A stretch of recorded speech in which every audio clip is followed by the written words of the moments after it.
We are live. Hello, everybody, and welcome back to Carminian Chaos, the Reliquary Towers Dungeons and Dragons show. I am Carter. I will be the Dungeon Master for this evening. And did you know that about 66% of our viewership is not subscribed to the Reliquary Tower? Maybe do something about that, people. Okay. Uh, with that random uncomfortableness aside, let's get back into the game. First things first, returning after a small break, we have Zaccardi returning as Felix, hiding over there in a mask, which I'm sure will haunt my nightmares for the next couple of evenings. You can be quiet. Most recently on the Reliquary Tower, we have seen the party charge headfirst, slightly deceptively. Let me rethink how I will phrase this.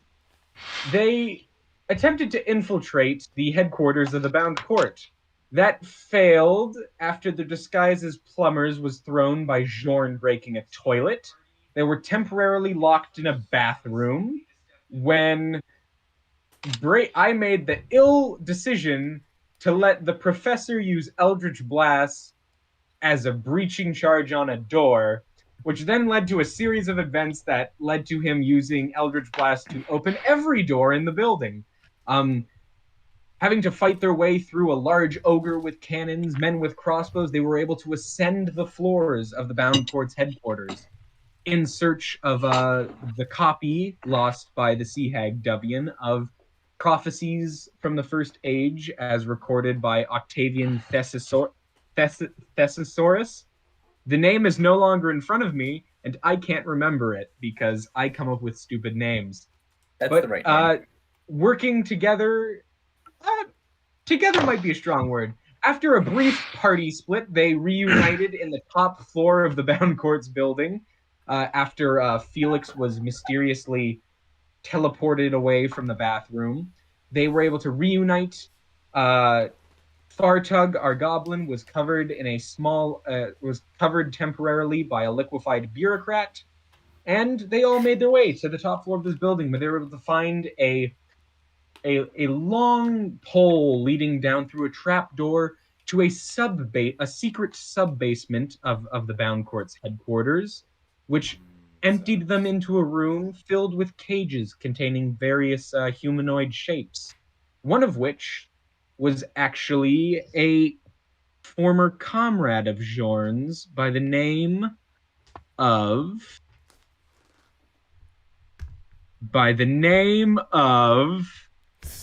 Rogak Grinder. Are you sure that's correct? And I believe that is where we left off. However, there's one thing I need to take care of before we continue. And it's at this point I'd like everyone except for Felix to deafen themselves. Carter, it's not Rogak. That's the... You said it was the lichen, right? Yes, the lichen. That would be... Seath. Oh. Did I just have... Do I have to now edit several pages of documents because I screwed up reading a page? I have to edit several pages of documents because I screwed up reading a page. I'm sorry. That person's name is... The person who is familiar to Jorn's name is Sanus Althean. Humanoid in shape, slightly wolfish characteristics. Sansus Althean. That's the ASMR. Martin, don't make me come down the street. I hate myself. Carter disappears for 10 minutes. Martin, knock at the door. It's too late to turn off the stream. Is it too late to just not do it this week? It's too I'm late. sorry. We're live now. The name of the person familiar to Jorn, his name is Seath. I should have been able to read that, but my eyes don't work apparently when they're supposed to. Go on. Okay. You know what? We need to continue. I tried to make a very intimidating and ominous lead-in, but clearly that was ruined by me just screwing up in general. So everybody but Zaccardi, please deafen themselves for a moment. Oh, Okay. I'm not sure how you're gonna get us to undeafen ourselves.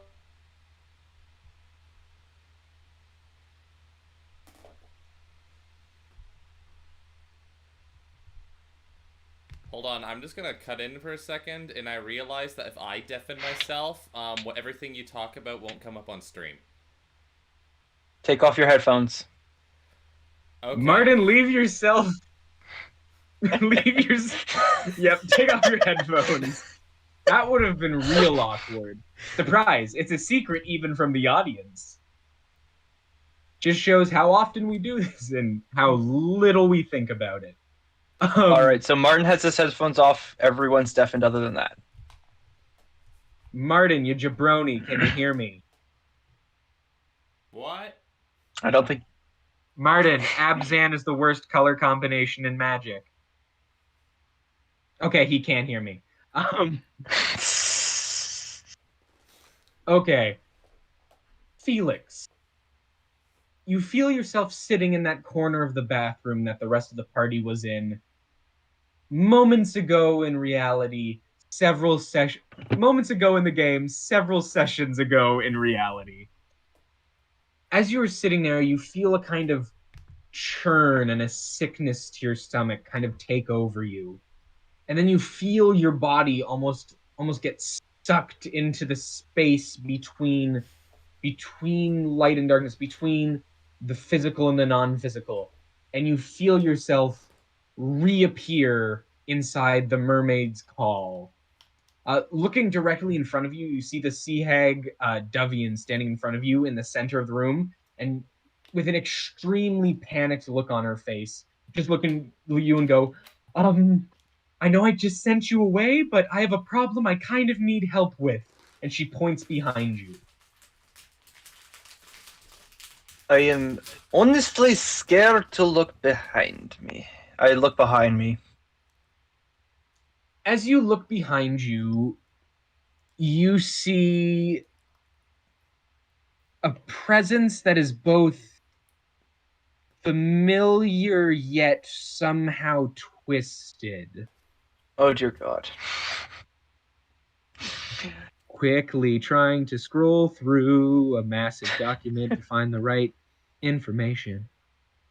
As you look behind you, you see someone you've seen a couple of times. Being very familiar with Dovehian, you're very familiar with her husband, Mux, and of course his brother, Auric. Behind you, you see Auric standing there. He's a Triton of dark blue skin with these yellow rings that faintly glow around his entire body.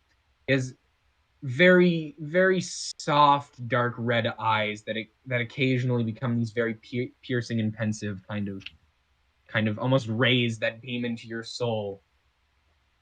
You see him standing there, but almost hunched over, his body twitching. And the most strange thing about this is that his eyes have almost gone pure white, and you see this miasma of thick, dark black sand buzzing around his head, almost like a horde of tiny, tiny bees. That kind of, as you face more and look deeper into him, you see them kind of pass through his eye socket and exit the other. You see some fly through his nose and come out his ears, into his mouth, and begin to kind of invest and fade away into the pores of his body. As he kind of sits there twitching and looking around, he looks up at you, and you hear this very faint, foreign, growly voice coming out from inside of him just go, "Things are about to change." Dovehian quickly grabs you by the shoulder. Actually, first looking at this, you can make. I want to ask something specifically to this creature. Okay. To clarify, are you who I think you are, or are you someone else? I'm semi-unfazed by this. Felix, the white tiefling appearing gentleman with the plague mask on, just kind of there, like shrugging, almost like, who are you? As you stare at him and you ask this question, he looks back at you and goes, "Who do you think I am?" If you want, just off a general reaction before I continue with any more descriptions, you can make either a arcane or religion roll for me quickly. I'm doing arcane because I have actual stats in that. Dirty 20. Dirty 20? Roll 14 plus 6. You, especially with your patron and your general knowledge of magic and also disease also plays into this. You feel a magical presence in the air of a magical creature that has entered this building forcefully and even more invasively forcefully invaded the mind of Auric. You yourself are generally familiar with fiends and their nature. And while you do not know a specific name to this kind, you do feel a either demonic or devilish presence coming off of Auric that is generally not there in his normal sense. You see Dovehian quickly grab you on the shoulder and go, Mukt is currently out right now trying to quell some violence in the streets. I need somebody to distract him while I prepare a ritual to try and drive the creature out. Can you hold him off for a couple of minutes? That's not my items. What do I have?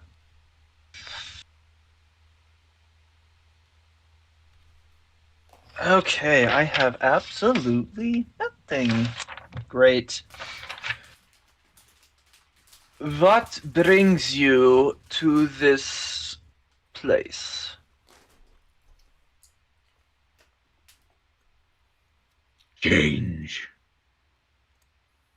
Commissioned change.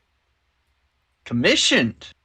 That is something interesting. I'm gonna rifle through my book. Do I know what kind of disease kind of creature this is throughout my experiences, or no? Even with the natural 20, this is unnatural. This is not a natural occurring thing. This is something from the lower planes that would have had to be summoned and then forced into compliance. And with the word commissioned that you hear, you kind of assume that someone is coercing this creature into inhabiting somebody. And who, how do I phrase this? Who is your owner?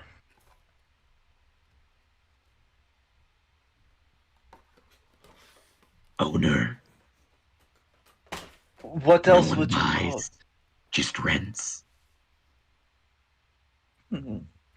So you're a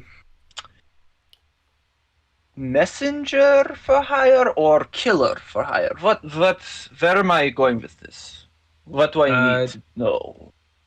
Just while this interaction is happening, I'm gonna have you roll a performance check, and that's gonna just be how charismatic you can be to draw the creature's attention off of Dovehian while she begins to kind of prepare a ritual to spell this creature. Fuck.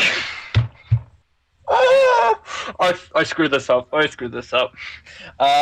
That's 11.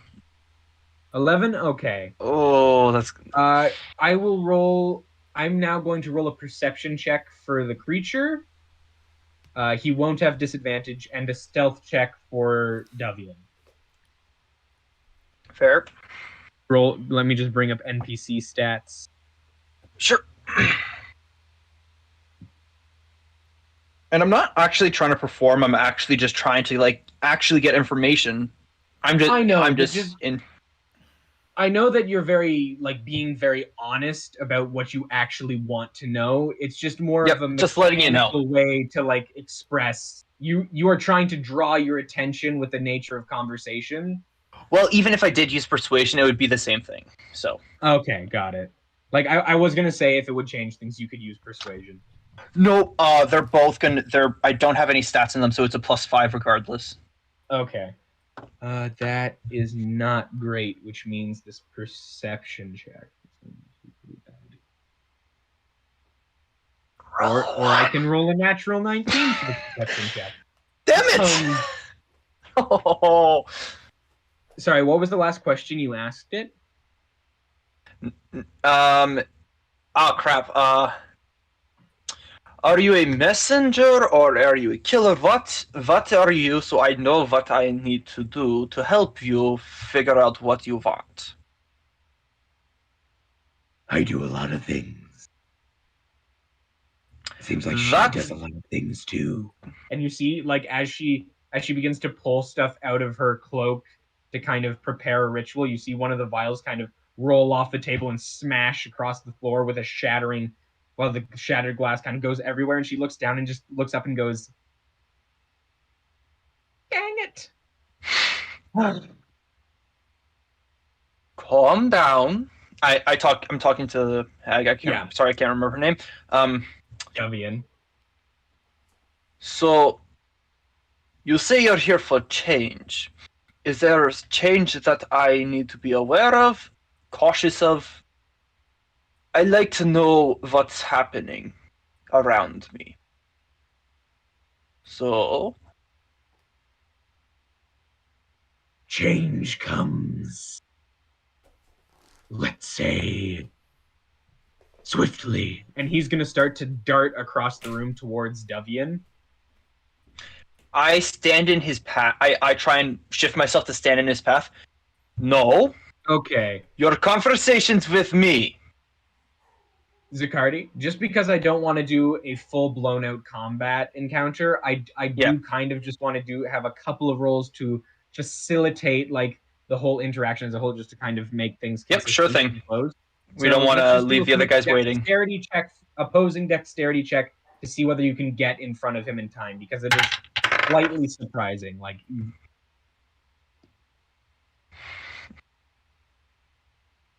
what did you roll?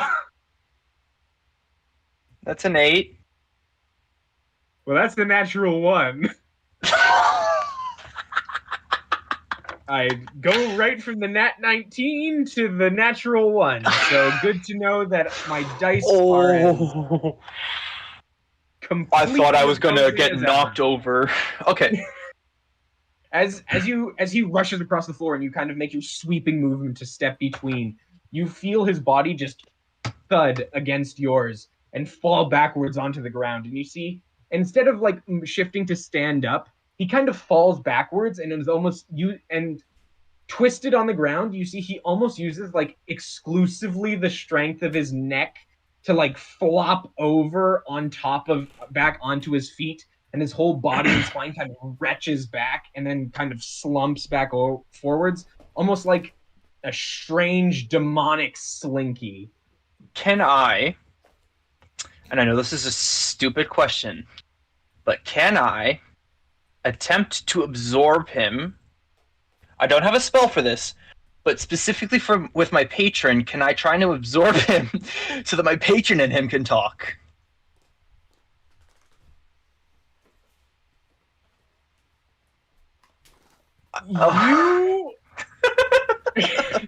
You could not absorb him, but what you could do is you could try and invite your patron to take possession of you, hypothetically, in order to speak to him in that manner. Or I could ask my patron to try and trap him in the gem. You could not force the entity to enter your space because you don't have a spell for that, but you could try to encourage your patron to enter its space so that they could talk face to face. I'm going to speak in my mind to my patron because he's in my body, for those who don't know. If he can attempt to trap this invasive being in this trident into the gem that he cursed in my chest.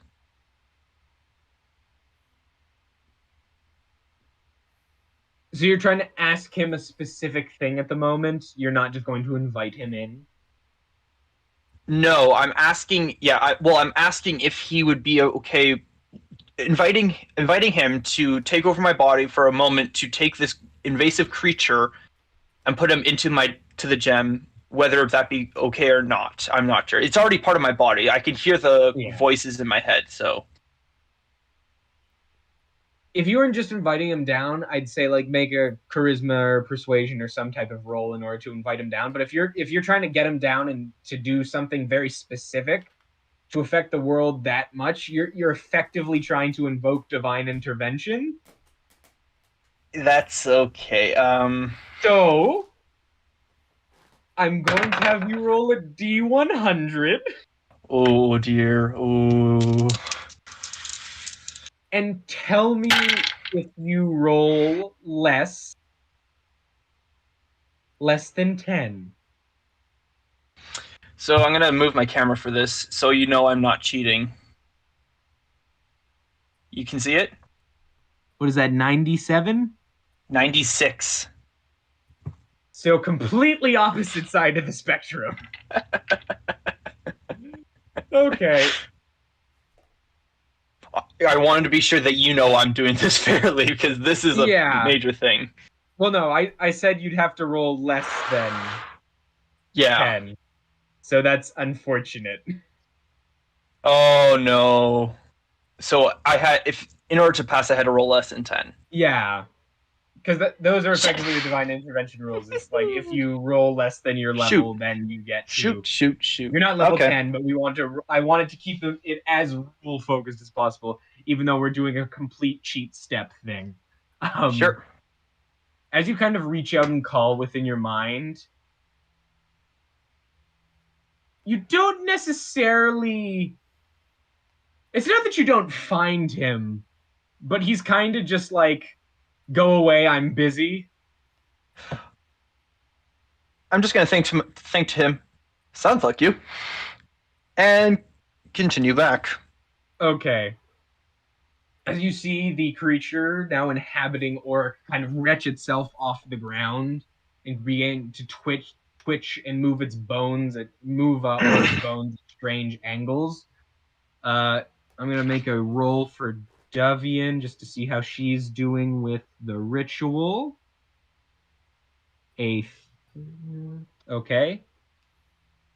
Decent, but not terrific. You begin to hear a faint kind of humming coming from her behind you with an occasional, like, embellished, primordial word occasionally muttered into the air as you feel magic begin to kind of conjure around you almost. And the creature now twitching is staring directly into your eyes. And I have my mask on, so it's already like lensed already, so I'm not sure if that even helps, but Okay. I'm staring. I'm already staring back at it. I don't. Yeah. I've dealt with worse, but like, I'm not sure if the lenses do anything to it. If not, then all right. Oh no! He's not like forcing the sand into you or anything. He's just kind of staring deeply into your eyes. You see, he kind of brings Oric's hands up to his and kind of looks around intently, kind of studying the yellow rings that kind of pock his entire body, and he kind of goes, This one has magics of his own. Let's take it for a test drive. And you see kind of whips the arm back and forth, and you feel this massive wave of water begin to curl up and move directly towards you. What does that spell do? Those are phrases we love to hear. What does that spell do? For those who don't know, I have a spell that's called Protection from Good and Evil. If I remember correctly, that spell is a lot more general than Yeah, I wanted actual protection. Yeah.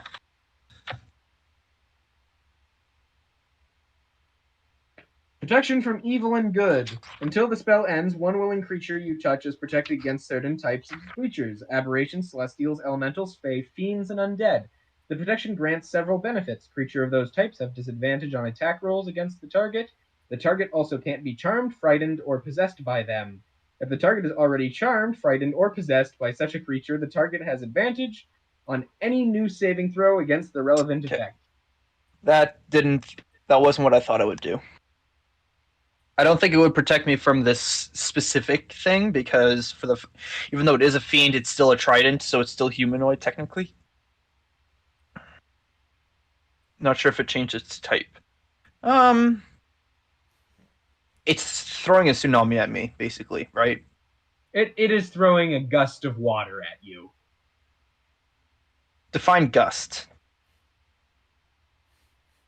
It's a wave. It's not as large as a tsunami, but it's a decent sized wave. Like, it's gonna have some oomph when it hits you.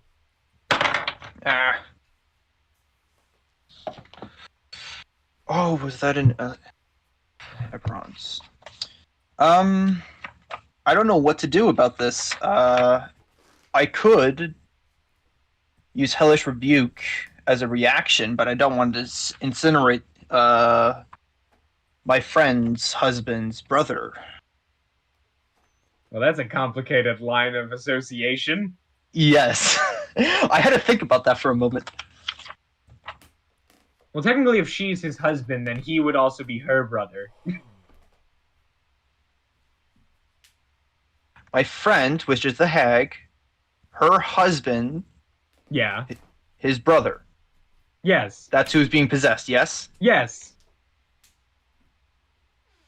And crap, I'm in the wrong book. I was going to do Toll the Dead, but I'm not sure what the specs of that is. Like if I have to make a roll or not. I know the damage. I'm going to say the water crushing in on you right now. Yeah, fair enough. Make a strength saving throw for me. Oh, shit. Shit. Oh, dirty 20. Dirty 20? Okay, yeah, you're good. As the water crushes into you, you see taking your spot in front of her, the water kind of deflects around Dovehian and flows throughout the building and crashes down. Is there anything you would want to do in this moment?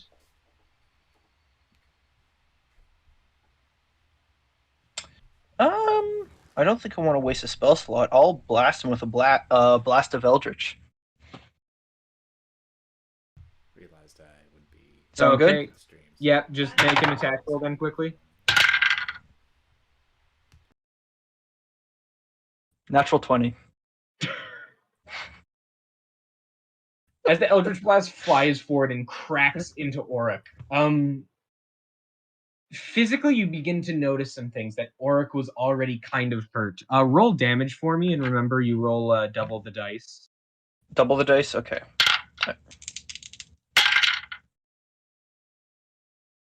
17.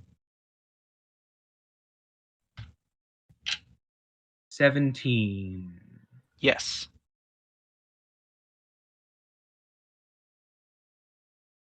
As its body kind of cracks back and it looks back at you after being hit with the Eldritch Blast, looking closer and deeper into your eyes, it goes, "There is something interesting here. More interesting than this one."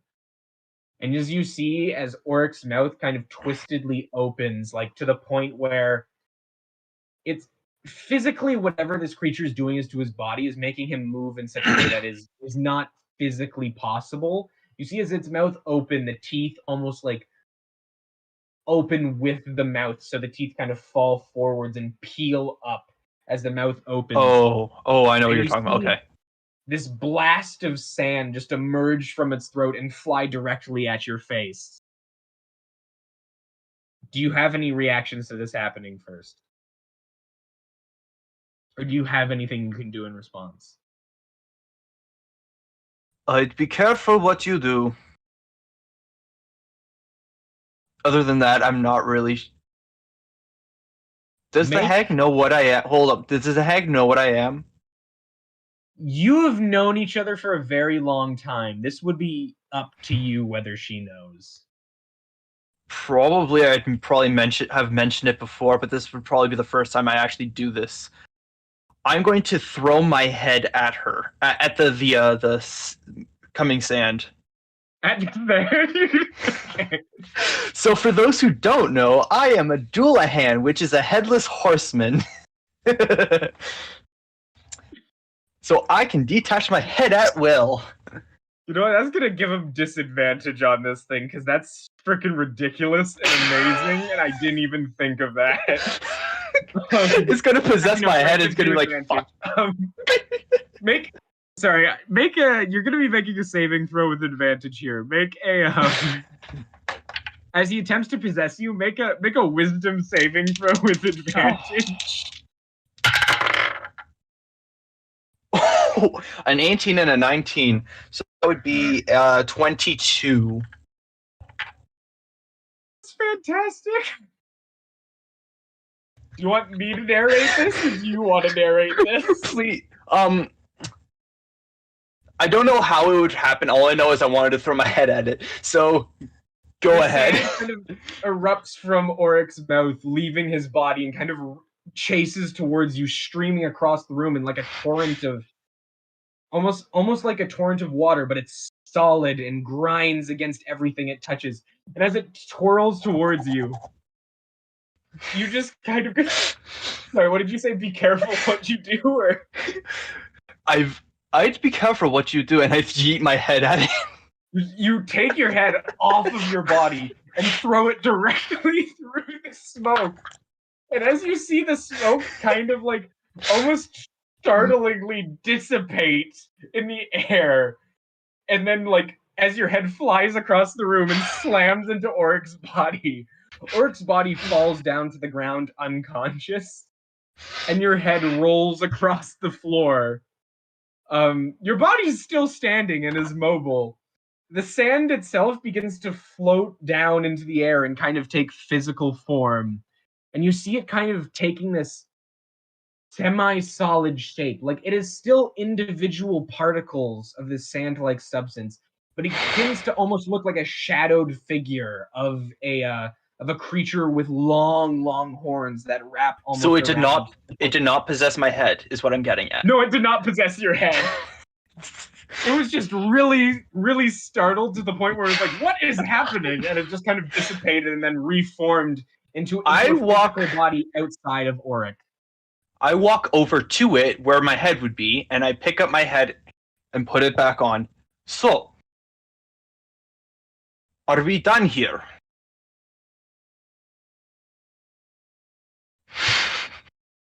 Now with this like faceless, like dimensionless body, you see it, the sand kind of floats around to the point where it makes a hand with a finger and kind of wags it at you, going, I still have work to do. And you see the sand kind of tumble into this, back into the torrent of mist, and it flies straight at you, past you, and outside the door of the building, and kind of disappears off into the night.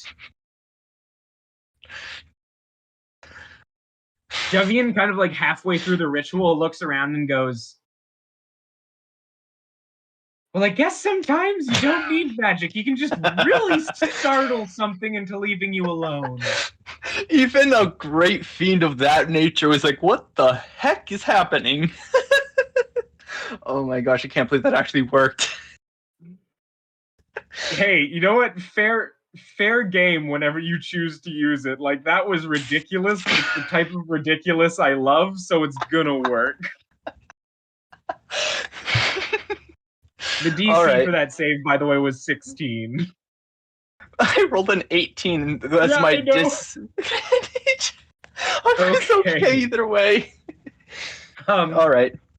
As the mood in the room, almost kind of the tension is still there, but it kind of depresses a little bit now that Auric is temporarily safe.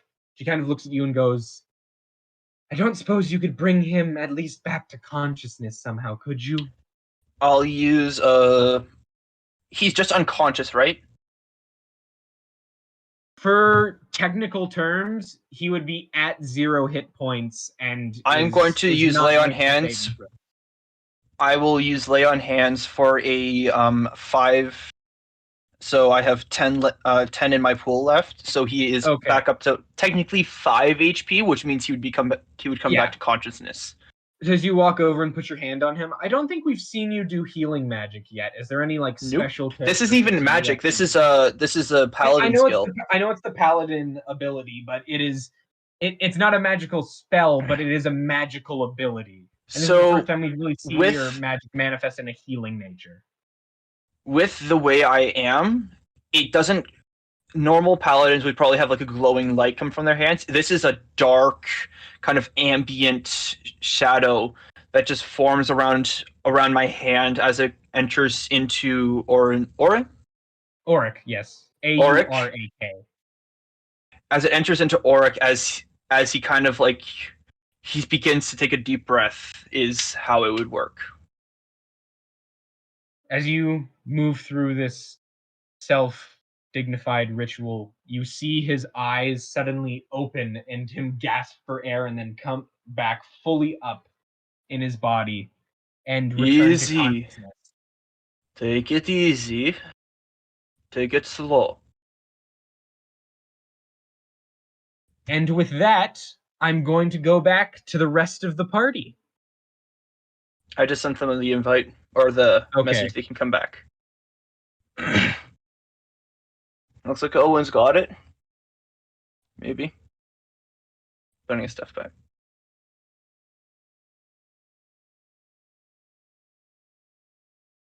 Yep. Yeah, we're good. Welcome We're good. Back, Come on, ladies and gentlemen. Come on. Okay, yeah. I want to yell Marshal, but can we come back? Marshal's still out. Well, Marshall's watching. Marshall's watching right YouTube. Someone, yeah, probably watching the stream. Marshal's place and just slap him quickly. I got him. Okay. Marshall's just playing Minecraft right now. I mean, fair. We did take a little bit. We did take 20-30 minutes. Yeah. But to be fair, you guys spent 2 sessions doing your thing, so... It's fine. I gotta read my book. I'm happy. I gave you a break, let's say. Yeah, a break as we just started. To be fair, I needed to deal with it. It's fair. I needed to deal with the fact that he vanished. I know. There is that, and there is the fact that those who are not in this group, the viewers have a very interesting thing to watch. Yeah, no, objectively that was both hilarious and just phenomenal to be a part of. But you do this. It's just so unfortunate that the rest of you couldn't be there. I was trying to do timestamps for this video. Now I can't. Any of us can rewatch the stream.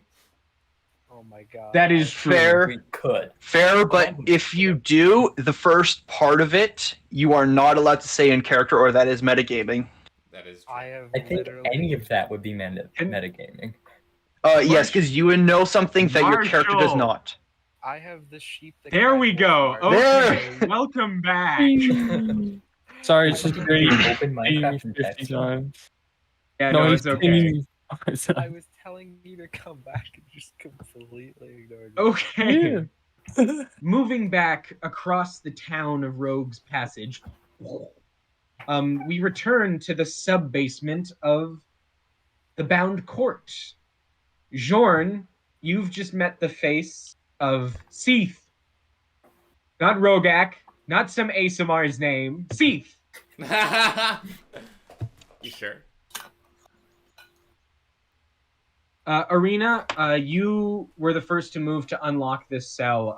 Do you want to go and begin unlocking the rest of them as well?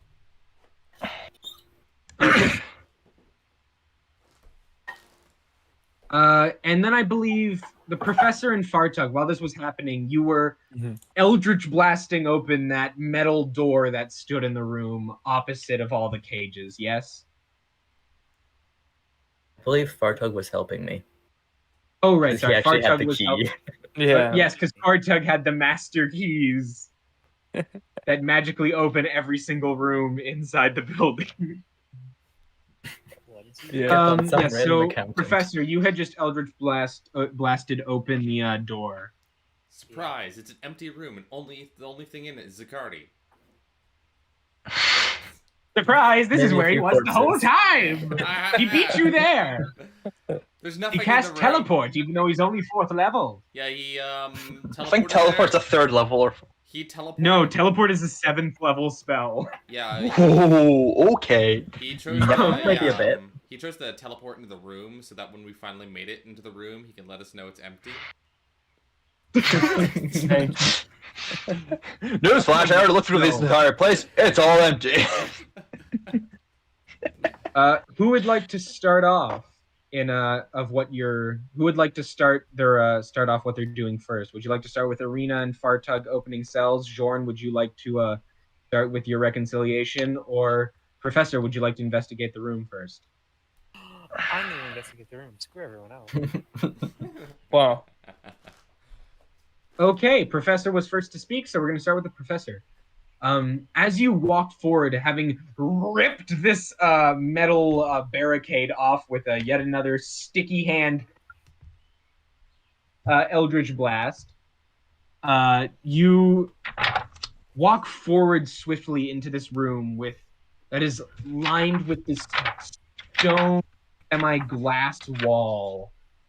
In the center of it, you see this large desk that, unlike most of the things in Rogue's Passage, is actually made of wood. There are also 3 chairs facing this desk and 1 sitting behind it. Behind the desk, you see these large, elaborate wall sconces where candles normally be lit. And you see all of them but 1 are currently lit. Can I check what's inside the one that isn't lit? It's a wall sconce, so it's like it's something that is attached to the wall that has a candle sitting on it. Can I see That would it? like it's a light fixture.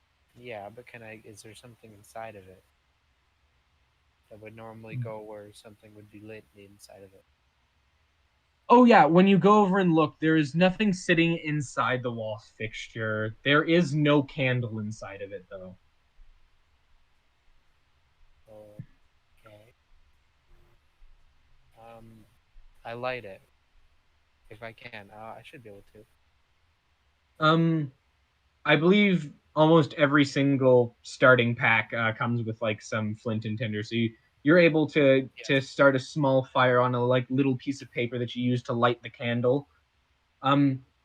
As you light the candle, you begin to notice that this candle has actually never been lit before, which would be completely uncommon in a room that seems as well used as this one. That this fresh candle has never once been lit before, and you see the wax begin to slowly drip down the side of the candle and onto the floor. Sorry, it would not fall onto the floor. It would be caught by the bowl that shapes around the sconce. Okay. Does anything happen, or is it just a candle? You see nothing happen from that specific action you've taken. Okay. I guess. Eat the candle. See what someone else wants to do. I'm kind of bounded. Owen, to say. let's open the cages. Open the loot boxes. Oh, yes, the loot boxes have people in them. Whoa. You need people to start an army.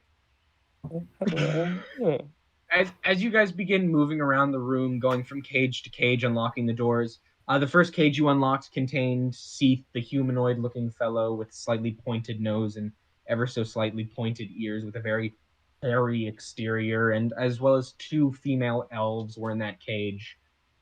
Sorry, it was 2 female elves and a male elf were inside that cage. As you move around and begin unlocking more doors, you find a couple of gnomes inside, a pair of gnomes inside one of them, as well as three or four, as well as three other human figures behind cell number 2. The third cell you open has no one else inside of it except this very, very white humanoid figure with these large antenna-like eyebrows, with these they look almost, their body almost looks as if it has an exoskeleton that wraps around it. It has very long fingers, giving them this almost insectoid look. I close that door and move on. No, As you close the door, he kind of goes, "Please, no. That was I Jorn. understand I may be startling. Please I don't think that leave was- me here." Marshall, that was you saying that, right? yeah. Not you as in, like, you as in not your character. No, that's totally my character. Oh! I completely mistook that. Hmm. Well, I did not open the door. let's see. Let me check. Let me go through my checkboard of villains. Let's see. I'm gonna open the door, Carter. Eyebrows, skeleton. As you open the door, Hmm. he kind of like shambles forward, and he is a very tall gentleman. You see, as he kind of exits, none of these people are particularly clothed well. They have like semi-fashioned clothing made out of burlap that's been more like tied off rather than stitched. That's all very almost towel-like. And they all have a very malnourished, thin exterior that makes it very difficult for any of them to really move with great speed or haste. But they all seem to be clambering as fast as they can to get out, even though that speed does not necessarily reflect in their physical actions. I forget where I was going with this.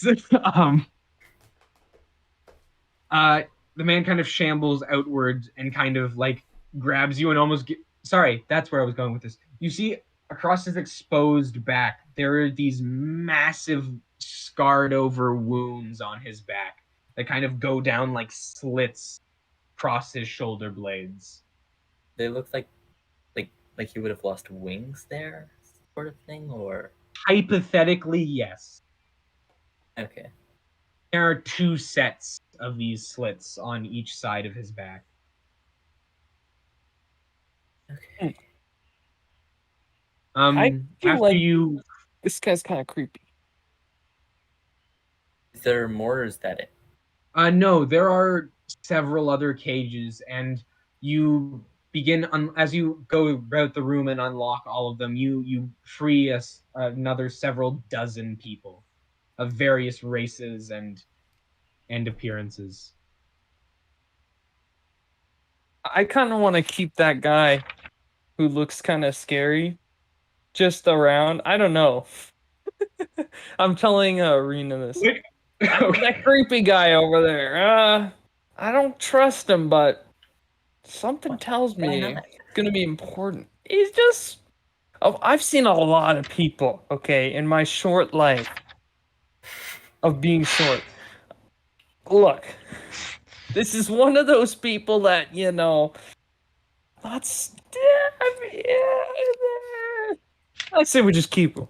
What if a dragon comes and is it gonna eat us? Then hey, look who's gonna go first. Not a bad idea.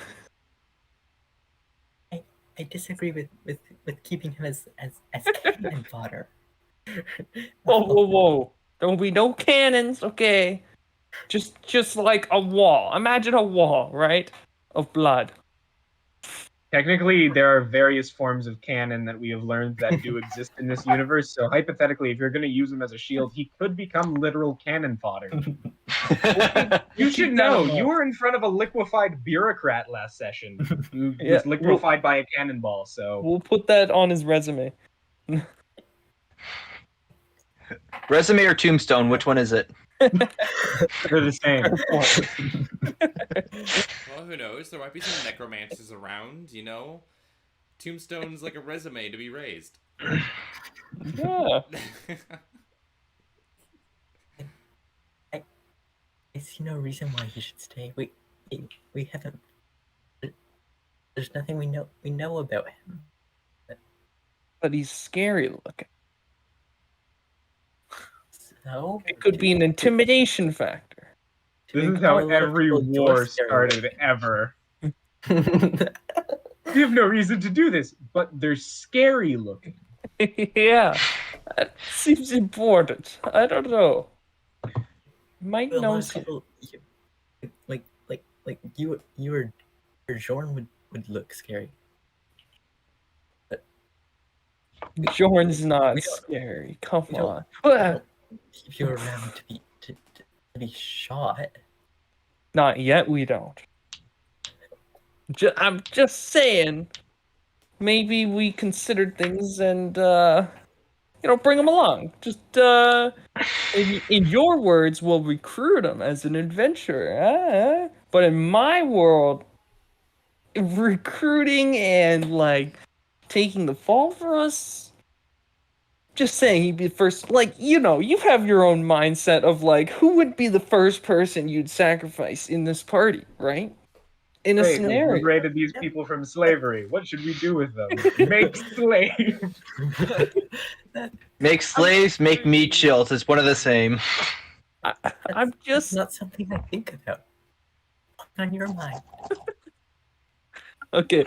This Ariena guy is crazy. He doesn't fit. No. Either okay, this person is a general rare type of person. Either of you can make a nature check if you want, if you recognize his species. It's rare. We'll sell well on the black market. Oh my god. Just think. 15. Oh. Murtog is a salesman. 15, Carter. 15.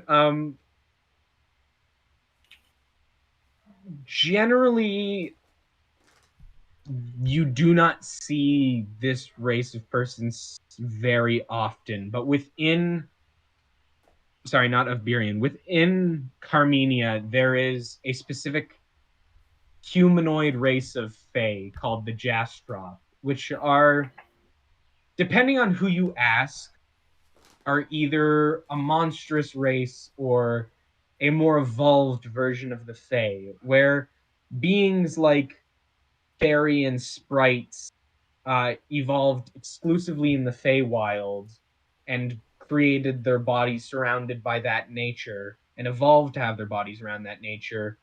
And elves lived in the mortal realm and kind of indoctrinized themselves to human society.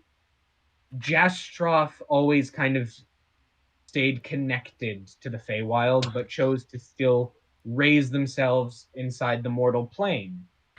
And because of this, they kind of created this fused species of Fey and humanoid being, where some say, as I said earlier, that they're a monstrous species, where others say that they are a more evolved state of elf that are more closely connected to the Feywilds. They are insectoid-like, and their appearance change depending on where their specific race of Jastroth grew up. White ones typically are from colder climates up north. And give me a religion check. Give me a religion or history check, because this is a recent history thing that you might have heard of being a cleric. Might have heard of is probably a no. That's a 7. 7? Okay.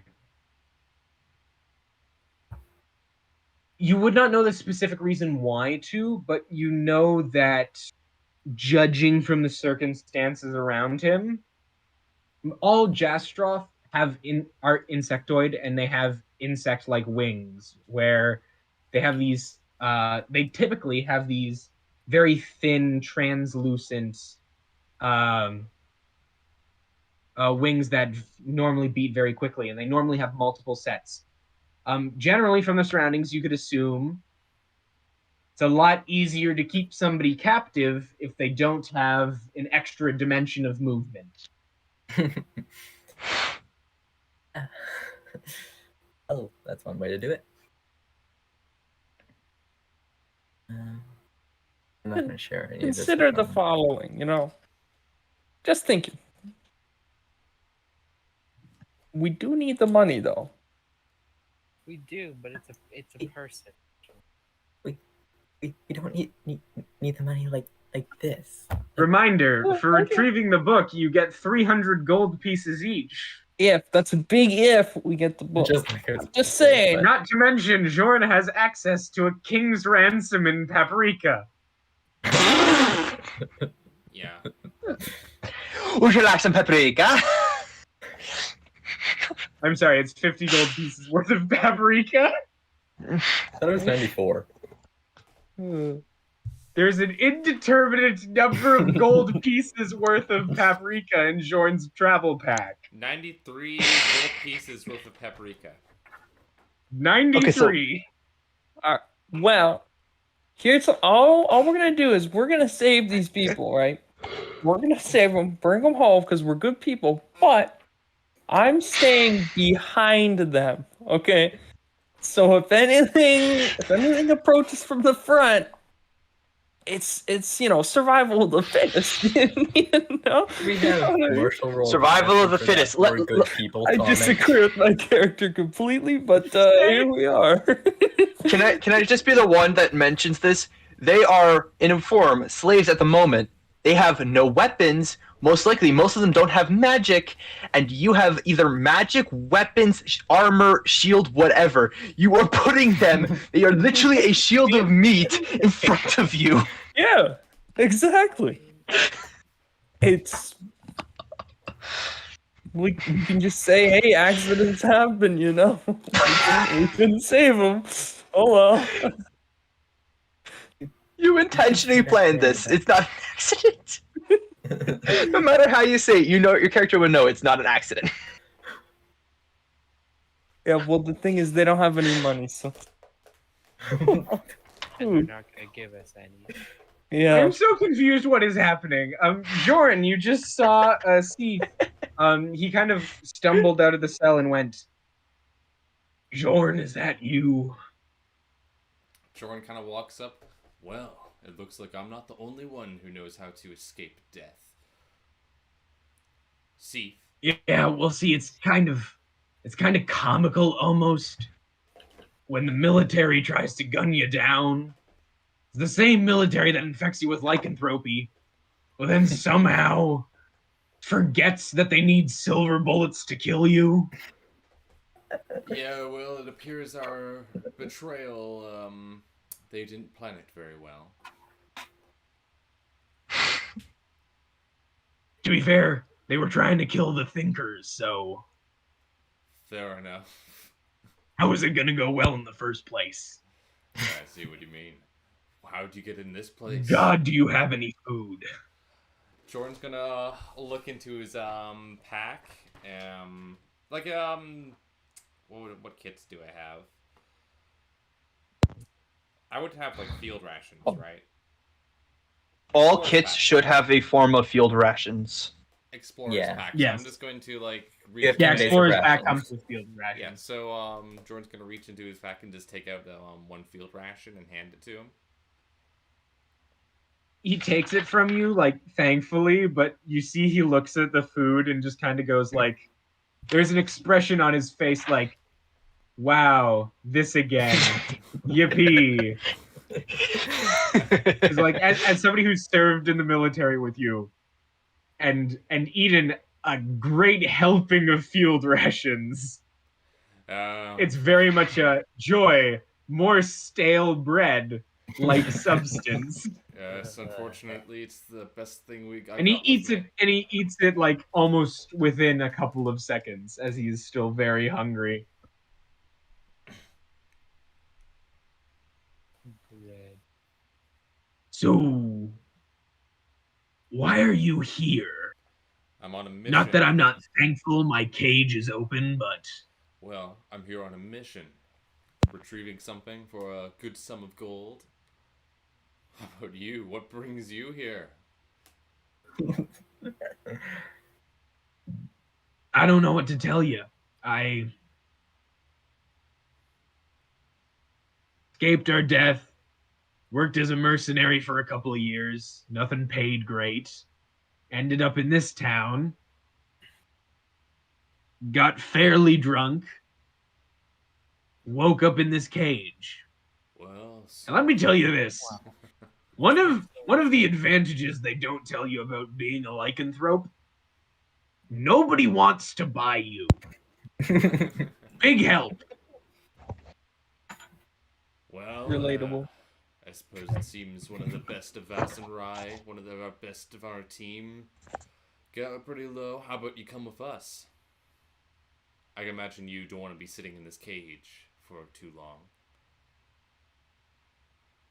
I can come with you for now, man, but I need to get back to laying low as soon as possible. I know what you mean. Honestly, I'm only here because I'm having my one chance out of not being an outlaw in Vass and Rye. Jorn, you were always kind of the smart one. Do you really think that you're gonna ever stop being an outlaw? Well, there's nothing else that's more fun to do. So hey, if this job winds up turning into shooting one person to shooting more people, I'd say it's fine by me. Born by it, will live by it. Okay. How about we go see some sunlight? Book. Delicious irony. Book. We'll see how we can get out of here. Book. Ask him if he knows where the book is. Okay. You see, he kind of stretches, and as he begins to stretch out for like the first time in like, you could assume a very prolonged period of time, you hear his bones like pop and crack unbelievably loudly. Snap, crackle, and pop. The skeleton turns to dust. Now all of you standing in this all of you minus Felix standing in this basement looking around with an additional, I think it's about 17 or 18 additional people standing there with you, all looking around, kind of trying to figure out what's going to happen next. These fools. They don't know what's gonna happen next. And so do we. Professor, did you see an exit in the other room? Or a way out or something? Keep in mind, you don't have a lawyer present. I found this funny candle, and I was quite suspicious of it, but I looked at it and I didn't see any. Maybe you could give it a look, see if you can notice anything about it, but that's all I Nothing really special about the candle. Ariena, as you walk into the room and look around, you see the wooden desk, the 4 chairs that kind of surround it, all the wall sconces that are very ornate, have different brass fittings. As you walk over, you see it is the only sconce that is not lit. It is that fresh candle, and make a general investigation check. What is this where? First investigation. 10. 10? There's something strange about the way the sconce is sitting in the wall compared to the others. You can't quite put your finger on it, but there is something physically different about it. The fact it's not burnt down. Has he picked it up? Has he moved it? Has he done anything other than try and light it? No, he's tried and lit it. Okay. Let me see if I know. Yeah. I'm gonna take a look through the desk. Okay. As As you abandon the wall sconce, you begin to look through the desk, pulling various drawers and papers out. You see there are these large, thick-bound ledgers and these wrapped letters and communications with various seals from different, you can assume, They all bear similar designs. You imagine all the seals are from the same country, but of different provinces, different lords. You then notice underneath the desk, set into the floor, there is actually a dial of a safe.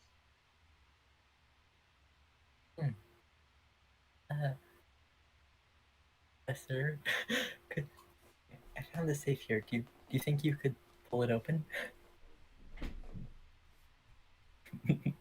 Curtis' reaction to that?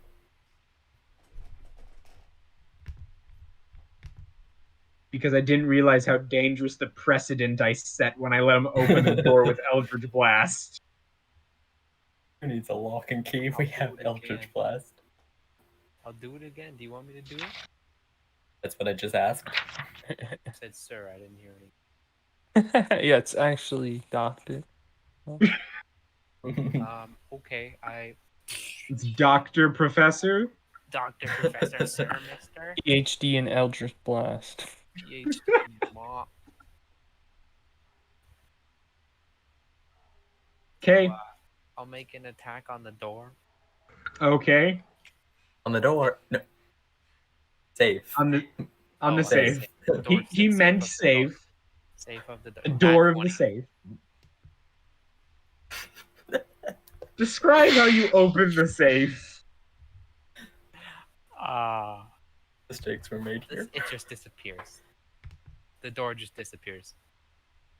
It just. You take your hand out, you whip that Eldritch Blast, it slaps on, and it just physically disintegrates into nothing as the door of the safe just vanishes from existence. One frame of the eye, it's there. The next, it's gone. There is none. Well, I haven't seen it that way before. Or anything in the safe? As you begin looking through the safe, you start pulling boxes and boxes out of more papers and more documents. As you begin to get more fearful and fearful, you do pull out a small pouch of like 15 silver pieces.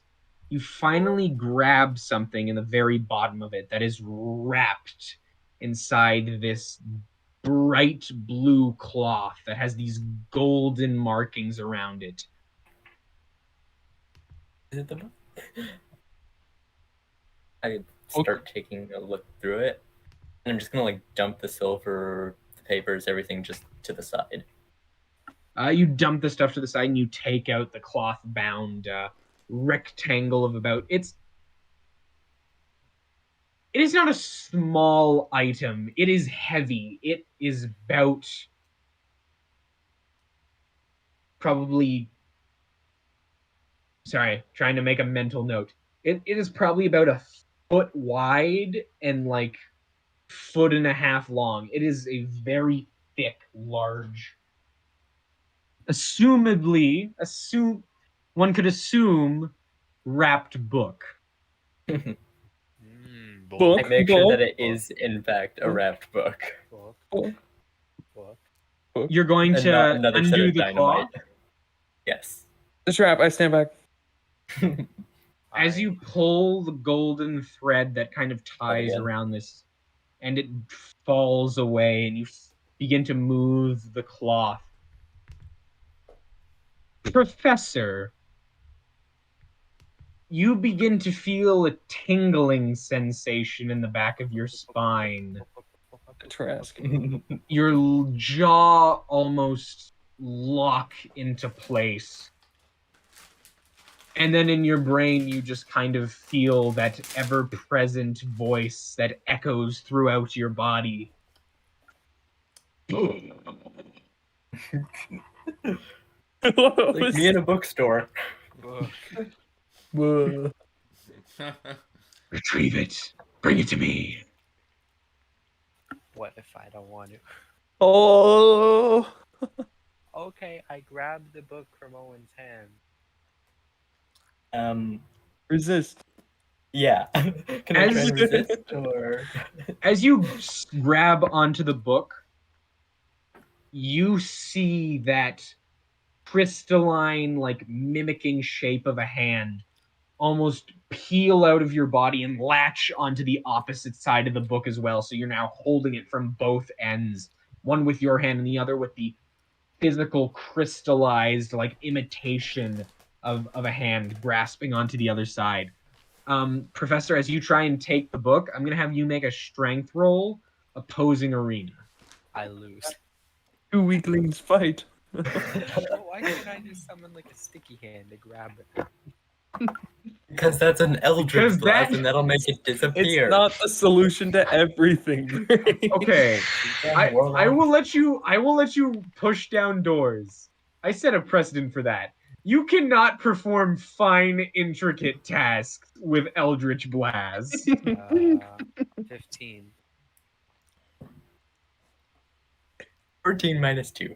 Oh. I'm game. As you wrench the book from Ariena's hands, you feel your hand begin to erupt with the same tingling sensation. And as you all look in horror, Minus me.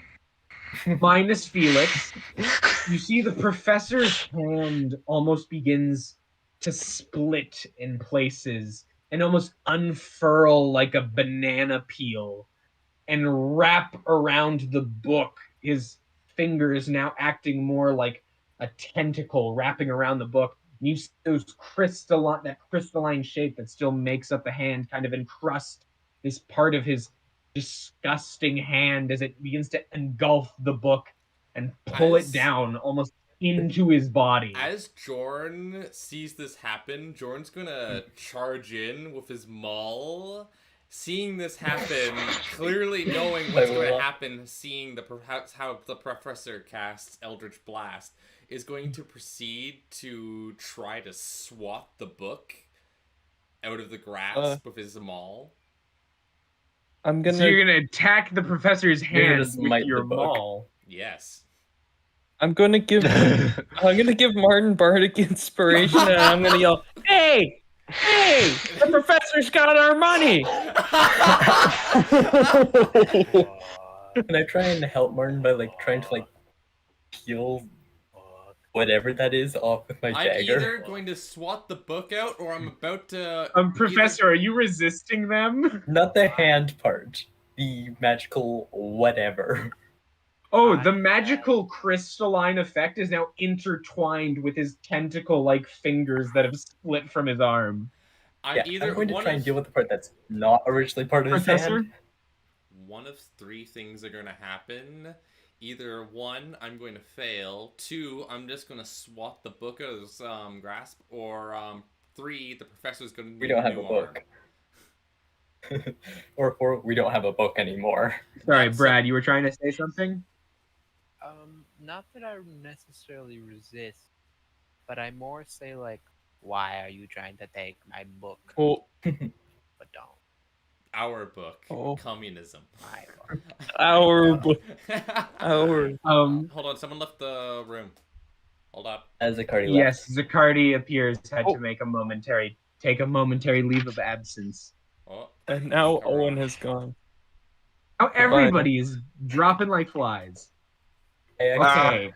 Why is Is my it camera not because on? I She said just his closed arm Discord. split like a banana peel? Yes, you're trying to I traumatize us understand again. how that would be off-putting, but I'll demonstrate. so Jorn, Ariena is helping you. Make an attack roll with advantage. Roll of attack, roll And of bardic advantage. inspiration if you and want it. You also have a D8 Bardic Inspiration if you would like to expend it as well.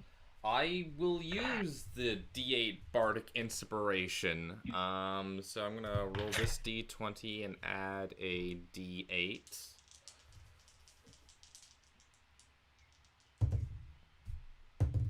So that'll be for my attack roll, so proficiency plus my strength.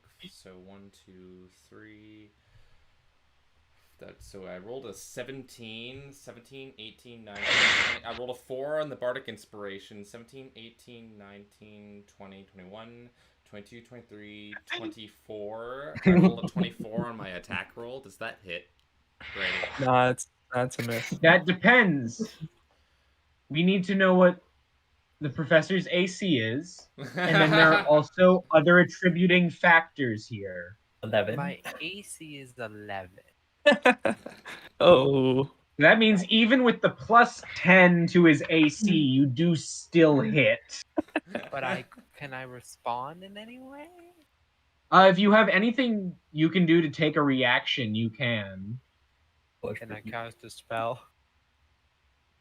Does the spell be a reaction? Because it wouldn't be Can you cast the spell as a reaction? like I believe the spell would have to specify it. You can use as a reaction, like counter spell. Yeah. Or Hellish Rebuke. Yeah. Mm-hmm. Well, that works out. Which I don't think you have. I'm not gonna hellish rebuke him. That'd be cruel. No, okay. I guess he hits me. Right. Why are you hitting me? As you slam into the book, Bradey, I'm going to have you make a strength check to hold on to it. Also, Bonus Jorn, is roll giant damage. Spirit. Roll damage. So it's 2d6. 8. I rolled an 8. Oh no. Did you say you rolled an 8, Professor? 1, 2, 3, 4, Yes. 5, 6, 7, plus Okay. my proficiency, 8, 9. That's a 9 for bludgeoning damage. Okay. Professor, as you feel it smack into your hand, you don't feel... You almost don't feel the bludgeon strike you.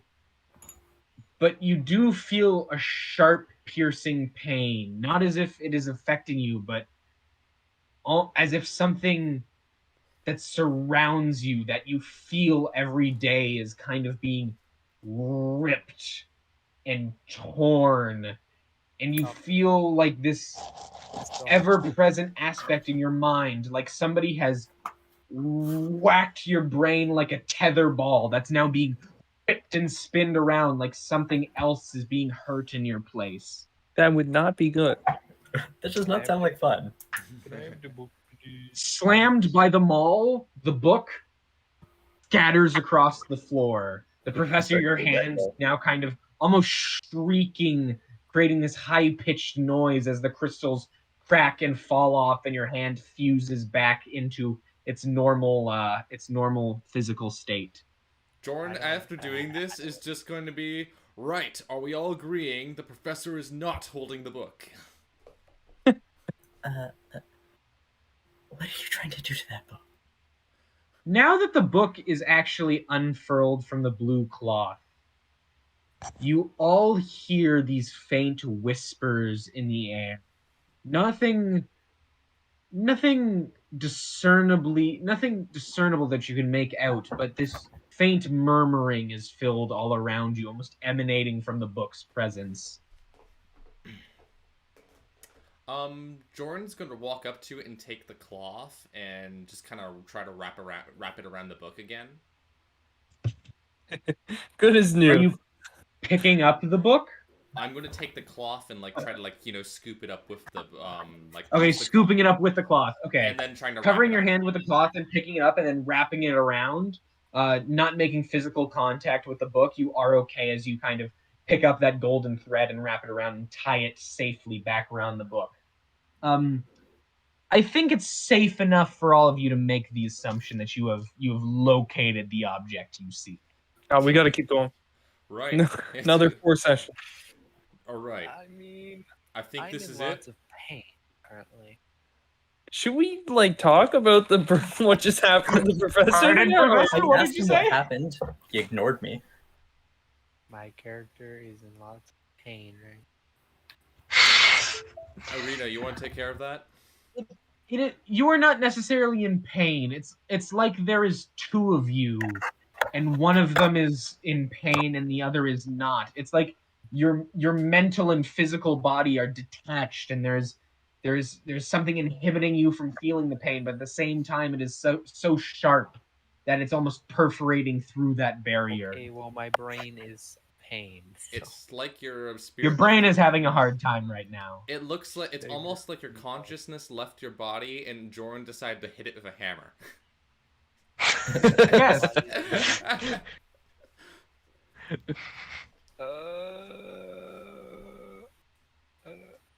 Jorn's gonna take it and just slide it into his bag, like slide it under his coat in a secure spot, like. Just put the book near the professor and just see what happens.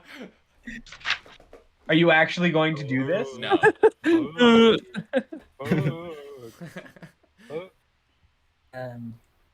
Just gonna step in between the professor and Jorn, just like cannot have the book sort of thing. Please step away. So Jorn's gonna take a step back. He's secured the book and he's gonna keep it in his coat.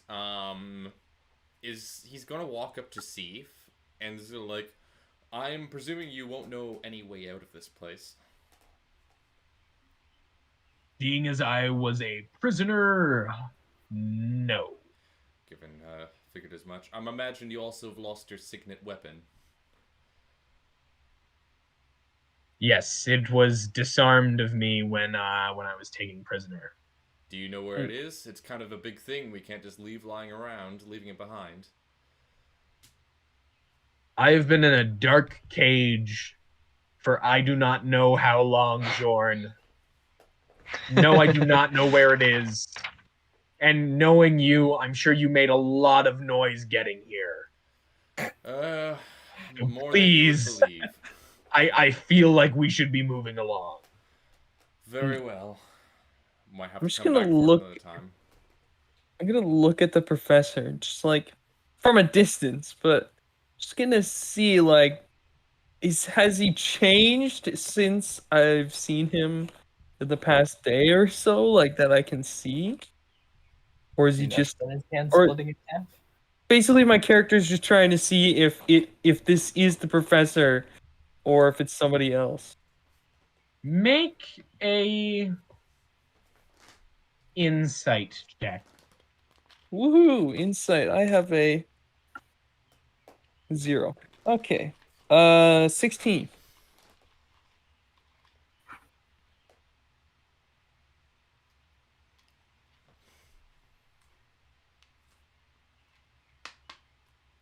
Professor, how closed off are you being right now?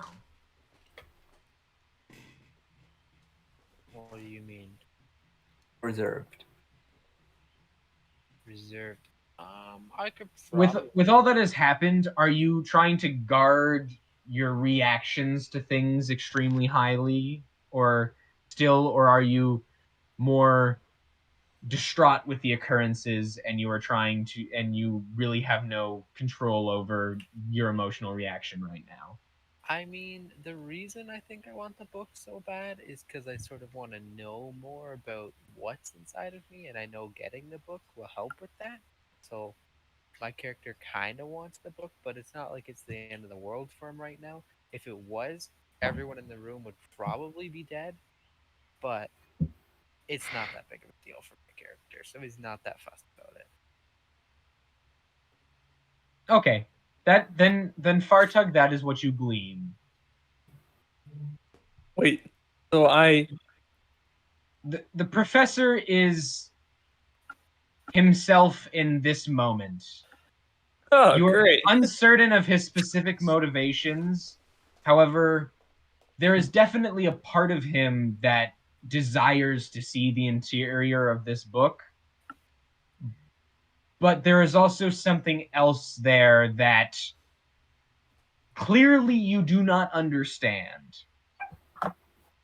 Well, my wee goblin brain won't ever. So let's carry on. Jorn's going to take a look around and is going to maybe take a walk through the crowd and maybe look for like the edges of like this large chamber we're in. As you walk around the edges of the chamber, feeling the wall and pathway, you make an investigation check of the room. Investigation. 4. Game. Would anybody like to help Jorn? No, actually. I would if I'm there. I think I'll pass on this one. I don't know. Jorn, roll with advantage as Ariena helps you feel the walls. Okay. Second roll is a 2 minus 1.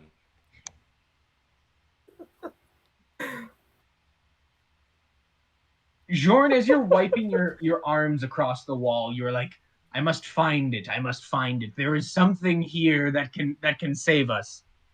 You suddenly feel a sharp as you look at your hand, there's a large gash in it that begins to bleed down across your skin. You take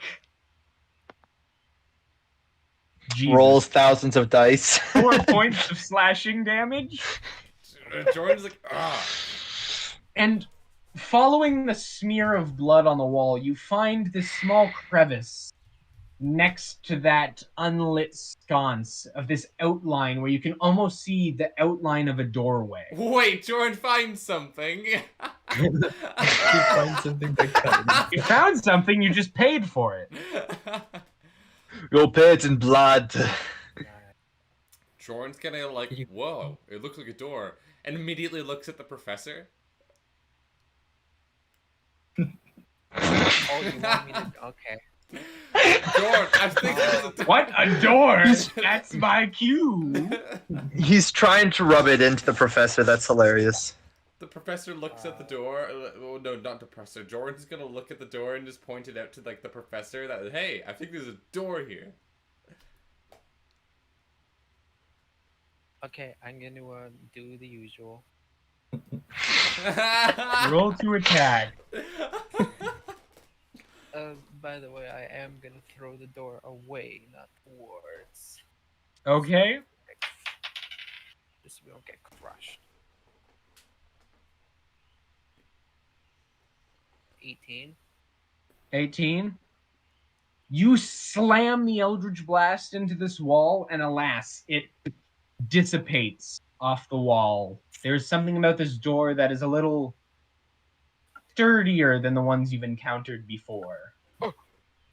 See, Whoa. Carter, after this, you're gonna have to make every door we encounter more and more intense, so it has a higher armor class against our Eldritch Blast. That's a It's an titanium. adamantine door with magical inlays, covered in spikes, covered in razor blades, each covered with E. coli and fire The ants. professor rolls a 20. And it's open. The door stands. Don't worry, everybody. The rogue is here. So the door did not move at all. Nope. I try You and failed. Make a perception check. Who? Okay. You, I'm Jorn. just gonna Me? Okay. And the professor as well. point this out. I've been gone for an awful long time for what happened, Five. so I'm very curious to know where I'm coming up. I am switching dice. You are assisting with Auric, making sure that he is okay, and I assume geeking out over all of the magical disease residue left around him. Fair enough. I got. Because you do not know how much has splattered across the fan right now. There's gonna be a cleanup crew coming soon. Carter, could I look like a way to like force this open? Pardon? Look for a way to force this open. As you look around, you see the door. Like, it has the normal weak points of a door. Like, it has the built-in edges where you could probably wedge something to pry it open. But you keep on staring at that sconce. Pick it up. Like it's on the wall. As you grab onto the sconce and you begin to move it upwards, you notice there's a little bit of give, and it rotates a little bit upwards, almost as if it's designed to move. That's when Jorn's gonna walk up to Ariena. It does not come off of the wall though when you try and pick it up. Jorn's going to walk up to Ariena and like puts his What did you say, hand- Ariena? Hold on. Jorn is gonna walk up to his arena and put his hand on. Yeah, it, but they were trying to say something before you Oh, started. sorry. Go ahead. I was just asking if anything happened to the door. Not when you pushed up. No. Jordan's gonna walk up. It is designed to move, though. Jordan's gonna walk up to Ariena and like put his hand on Areena's shoulder and just like, I'm gonna stop you right there. That would be too easy. I'm gonna keep trying for it. As you grab it and you push up, it doesn't work. Then you pull down, and the door creaks open, and you see this long stone-carved tunnel. Has nobody seen an episode of Scooby-Doo? Jinkies. Too easy? Jordan's gonna like look at the large crowd of people that Ariena set free and just gonna like, right, hey everyone, we found the exit, let's go. It might not be the safest there. Everyone else goes first. We'll go after you. I'm gonna go before them because apparently no one in this group cares about keeping people alive. What? Did anybody else join Ariena in the front? Yeah, I'll join. I'll stay in the back. Jordan will stay I'm at the gonna back keep too. like 5-10 feet away from the professor. Of course, stand Jorn's side in the by back. Ariena. Jorn has the book, so this would be keeping the professor and Jorn 18 people's worth apart. That's good. He's just gonna As stay, you all like, shuffle 5-10 down into this feet away tight, from him, if cramped... possible. Pardon? Is it possible to stay like a really significant space away from the professor? It's a tight corridor, so if you're staying a significant space away from the professor, then you're going to have to go far in front of everybody, or make the professor go far in front of everybody. Like this... Go far in front of everyone. Maybe 15 feet. Okay, so you're moving about 15 feet in front of everybody while they're all Yeah, making their way through this tight passageway. Is anybody doing anything as you're crawling through here? Crying. I don't know. For traps? What? Somebody's checking for traps? That doesn't happen. What? What? That doesn't sound like us. Just to clarify, who's the rogue? Nobody. We don't- Cleric. So we don't have a rogue. Me, I guy open who all the opens doors. all the doors. Yeah. We have door Well, at opener least some- and Based on Technically- your door opening potential, the professor. So in past versions of D&D, there was no such thing as perception. So they had what's called a 10-foot pole, aka Fartug over Fartug. So technically, Fartug should be the one in the lead, using his 10-foot pole to move around the bloody thing. Right. Yeah. Is there a trap here? Nope. Unfortunately, Fartug has tactically spaced themselves with a good number of nondescript, definitely not meat shields, but could accidentally get harmed individuals between himself and enemy. Fair enough. Let's But I'm just Fantastic. saying that's who should be in front. let's just hope. Who Ariena, should? as you keep your eyes open up front, you do not notice any traps. You assume the room itself in the sub-basement is designed not to be found. So, in order to actually... is designed not to be found. So, putting a trap inside this secret corridor, inside of a secret room, would kind of be redundant. yeah. Now, I am right now thinking of just one thing. If there are any traps, let's just hope that they don't have trample, so they don't get past our 18 people. Yeah. It's okay. And There's in the trample eventual to that we cast. now know Tarasques don't have trample and MTG, that we're also 18 turns safe from a Tarasque in that context. It's MTG. Unfortunately, Who are? this is Dean. You are. Ariena dies first. Yeah. Luckily, Chump blocker! luckily, Fartug and Jorn are the smart characters and chose to stay at the back. Obviously. We're the smartest of Obviously. everyone here. Your intelligence the is two of of 8 you- and 9. Mine's a 7. No joke. As Ariena, as you and the professor leave the pack, feels somewhat separated as you've been unnerved by the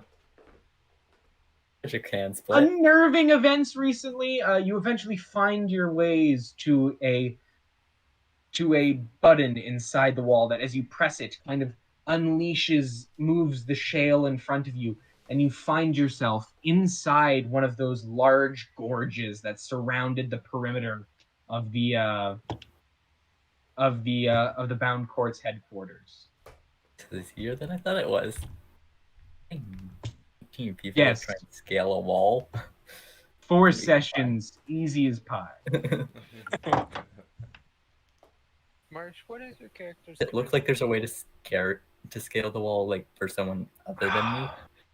What did you say, Ray? It is a naturally made rock that has a lot of like indents and crevices. Taking some time, you could scale up the wall, easy enough. As you look around, however, if you want to spend some time doing so. Well, yes, you did say you were looking for a way to scale the wall. As you look around, you notice there are some very cleverly disguised holes that play on the shadows of the gorge around that are actually hidden, that actually almost make a foot ladder, so like a single file line could crawl out of the gorge unharmed or without impeded movement. Easy way to disguise things. You know where this Use is going nature. to end up, but anyways, he's just gonna point that out to the professor and just start climbing next to it. So if someone falls, she can climb down a bit faster than climbing down a line of 40 people or so. Okay. Wow. Ariena, you begin climbing up the side. The Professor Ariena gestures to you to show you the step ladder carved into the rock. I don't need that. I'm too tall. I just go. You're gonna try and climb not using the step ladder? The ladders are for babies under 7 feet. Make an athletics check. Oh boy, here we I go. use the step ladder. Good idea. She's just gonna point that out to the people in case the professor just starts climbing without regard for anyone else there. Professor, what did you roll? I said I used the step ladder. Okay, so you are using the step ladder. I made a perfectly good ladder. Yeah. Only I get to refuse to use the ladder. I imagine we're finally at the point where Jorn and Fartug make it out. It does take some time, however, more than it normally would, as this huddle of malnourished people begin trying to climb their way through this step ladder. Like, it is not a physically intensive journey for an average person. However, these people have not been eating well for a long period of time. They have been very stationary. And they've been very stationary, and already the journey climbing through that tunnel has exhausted a lot of their energy. So just trying to climb out of that hole is just another thing that is adding to their now weakened state. However, with enough time, you do all make your way out of the hole and make your way on top of the gorge. Anybody want to go back into the building? No. We didn't clear the building 100%, guys. Like, just kidding. Oh yeah, we gotta get the achievement. I can only imagine that right now it would be the equivalent of a prison with sirens running, and you can just see through windows just shadows of people moving across back and forth. Jorn's. I imagine we're at the top now. It's the same deal as before. Yeah, you are all make your way to the top and are able to slowly make your way outside of the gated area within the Bound Court's perimeter. Right. Jorn's gonna well, that was a easy exit. Felt almost too easy. Oh yeah. Right. I think this is where we all part ways with when he looks at like the crowd of people. Kind of walks up to Seath and like, well, That was surprisingly easy to get out. I'm surprised you didn't get out, but here, Jordan's gonna like look into his, take out a small satchel. Okay, hold up, Jorn.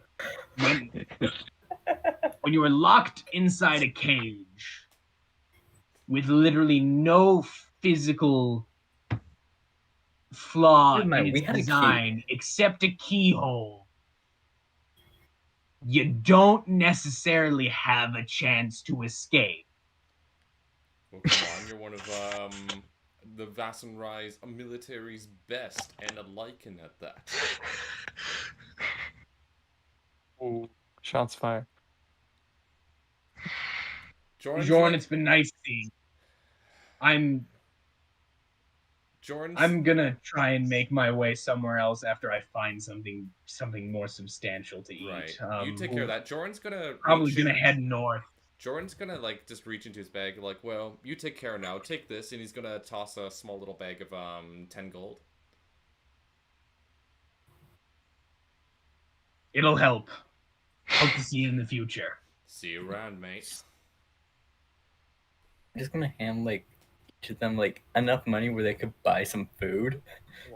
Oh yeah, no, that's easy enough, and we'll probably like even buying like a decent shelter. Okay, decent clothing and shelter is gonna run you a little bit more. Like I'm gonna hand them each a business card of my 10-foot Oh. pole. Just saying, you know, when you guys get back to a reality, you know, here's consider it, you know. So we have two polar opposites. We have Ariena. We have Ariena. Here's some money to help you get back on your feet. Fartug, hey, here's my business card. Here's my business card. Please come see me for 10 gold pieces for a 10-foot pole. And we'd really appreciate if you gave us a 10 in customer service.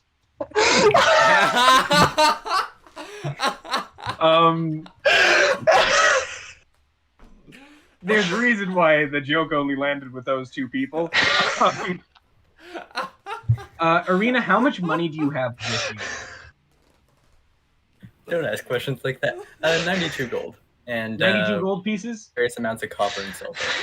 Okay. How much of your gold are you willing to part with? A fair amount of it, but probably not more than half at most. Okay. Just know you're the only one giving them money. I will say that I've noticed.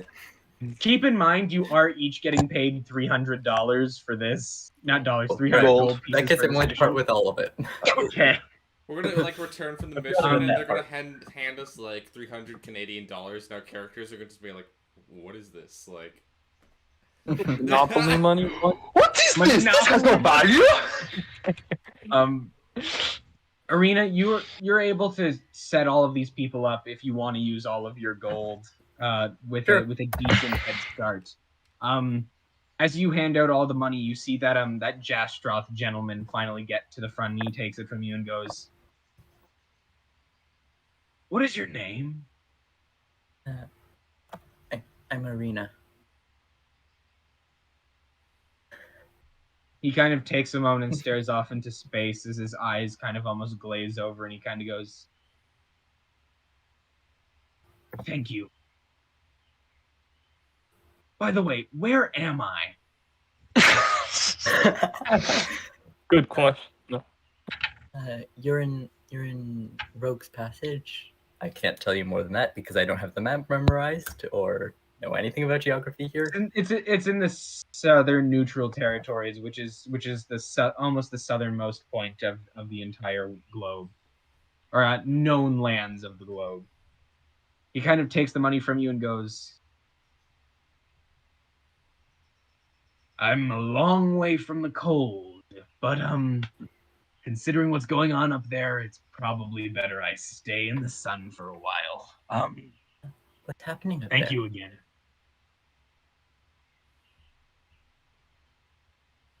It's check. I want answers. It's a long story, and he kind of points to his back. How much do you know about the Selmore? Literally nothing. How much would she know about the Selmore? Let me just double check to make sure I'm actually getting names right.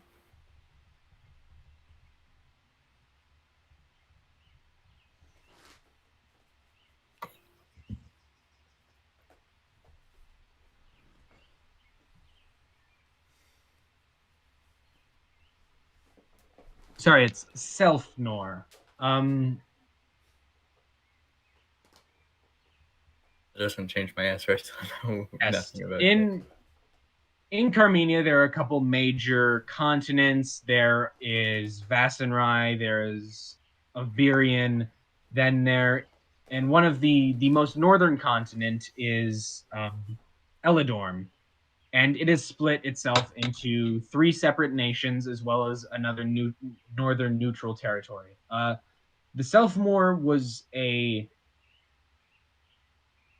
originally a dragonborn driven kingdom that was an empire as well that kind of lived its dynasty off the backs of dragons, and they used their power, their might, in order not just to intimidate and fight wars, but to also provide provide functions for a lot of their services in society. And when dragonkind went extinct, the set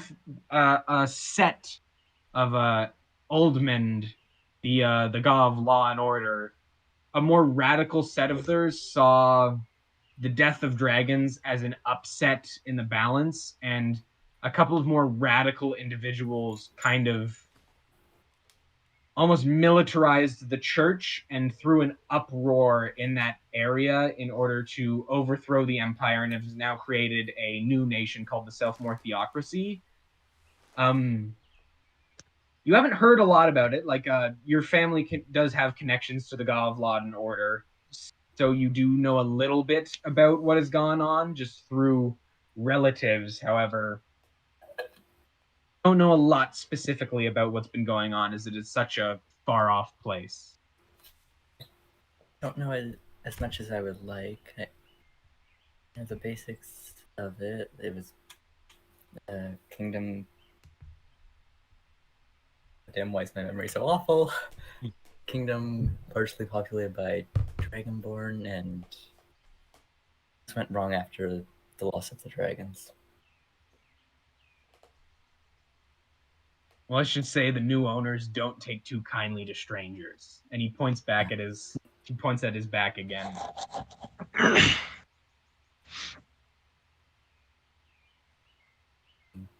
Either way, thank you very much for everything you have given me. I hope our paths meet again. He kind of begins walking off into the distance. Okay. Assume the others walk off in various directions. They all walk off in various directions. Some going to find food. Some trying to land. It starts to snow. Oh, bad Marshal. Stop referencing obscure He things. suddenly that looks not out the people- window and realizes it's raining. Jorn's gonna just do the party. Well, we have a book to return. Or you look angry.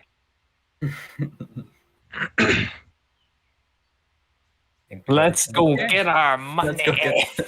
Let's go return a book. Let's go return a book. The most adventurous words you could ever say. Next time on Going to the Library. Oh, wow. Getting off towards the evil library. As you all... Yeah, I'm just going to cut in here for a moment here. Now we are going to take note. I know how Carter's campaigns work, and we're going to return to them, but realize things have gone horribly awry. Sorry, go ahead, Carter.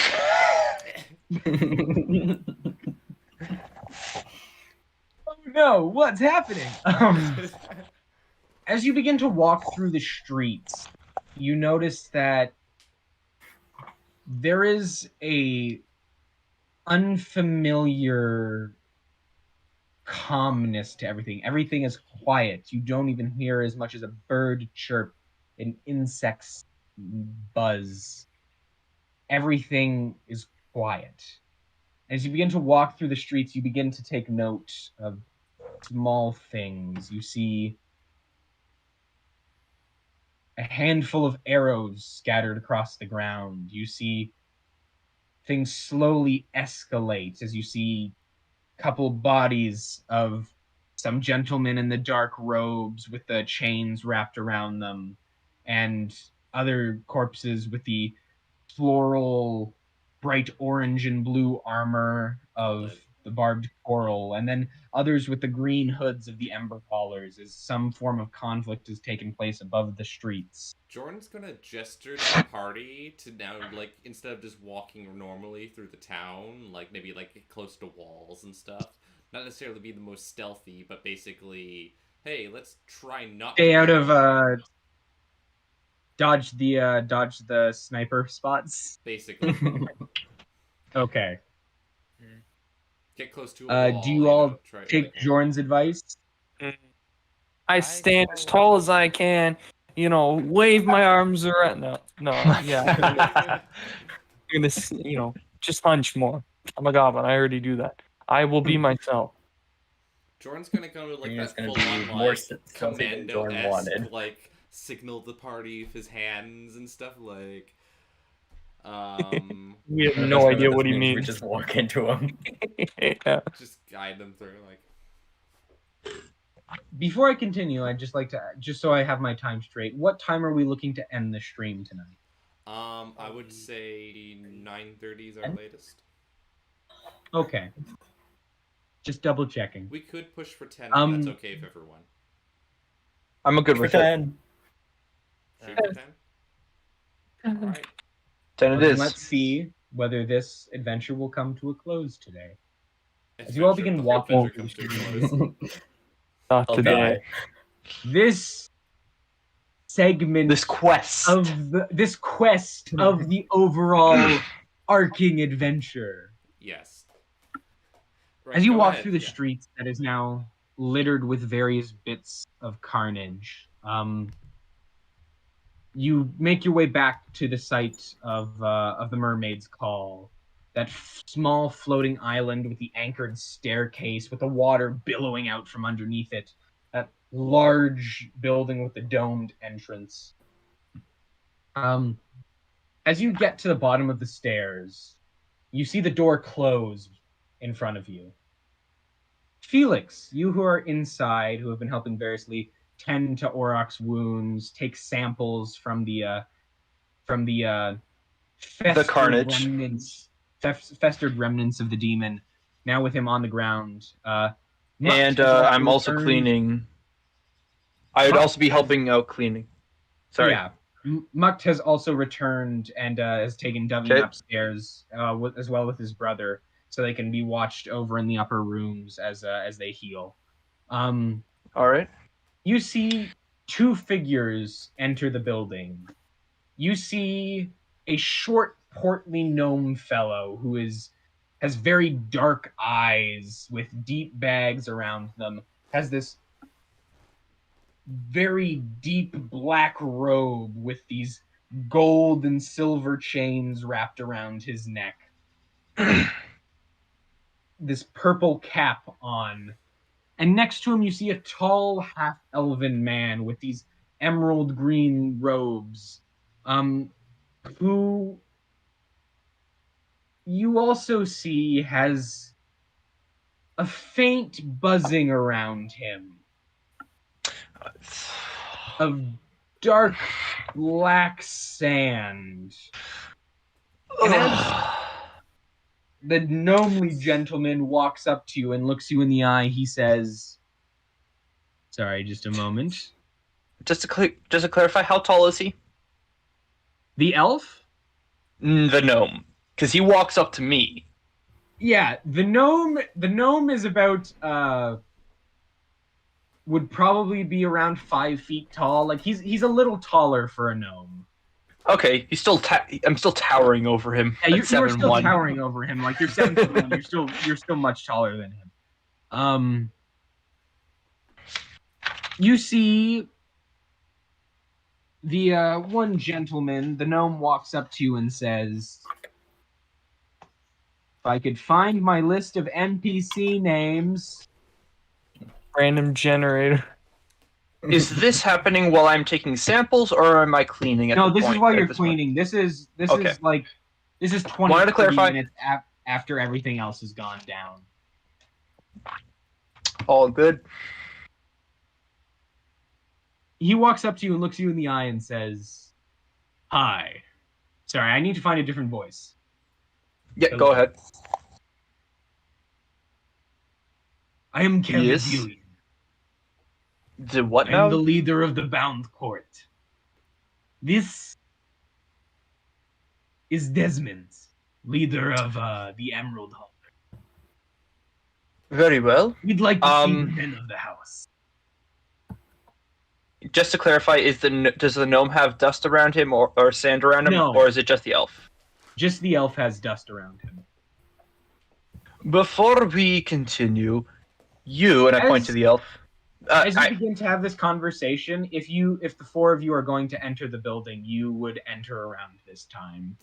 Oh, we're in the same building? Hello.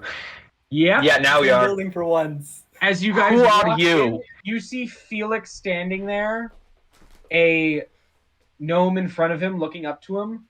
The tall elf man with the emerald cloak and bright green clothing, with the dark sand buzzing around his head, passing in and out through his facial orifices. So hold on. Why did Fartug, we... you remember, you recognize this gentleman. Why did This we is the gentleman who helped you actually escape Vassenrai and come to Rogue's Passage. Oh. Hold Oh on. my god. So why did we enter this building Okay. again? This is the This is the Mermaid's tavern. Call. Oh, This is the tavern. This is where you... This Yeah. is the mermaid's call. Okay. So I'm speaking directly to the elf. Who are you? You see, as the elf begins to speak, there is almost like watching a movie that's out of frame, where the words don't necessarily meet where his mouth is moving. You hear the voice come out and say, "I'm Desmond Eterium. I'm leader of the Emerald Haulers." Can I make an There's, arcana? Can I make an arcana Where's check the to see if fishman? this is him or not? Sure, go for it. That's a 18. 18? No. Nope, wrong number. That's a 15. Sorry, 15. Either way, with your most recent experience with this type of aura, you can come to the conclusion that it is not him. You can imagine this item is influencing his mind still. Look down at the gnome. How long have you do known see him? the four others: Ariena, Fartug, the professor, and Yeah, Jorn I'm ignoring them. That's the point. I'm ignoring them for this point. Got it. I'm looking down at the gnome because I'm very focused on that elf. That elf is not Yeah. right. How long have you known him? How long have I known him? Yes, the elf that's standing there. He's Desmond. I am. Yes, I know who you are. I want to know how long you two have known each other. We're guild leaders. We've known each other off and off for many years. Perfect. Do you see the sand clouding his head? I'm sorry, I have no idea what you're speaking of. You are blind as a You bat. must need to get your eyes checked. You, and I point to the gnome, can go upstairs and talk to the owner. You, and I point to the elf, can come over here and sit with me and we can have a talk.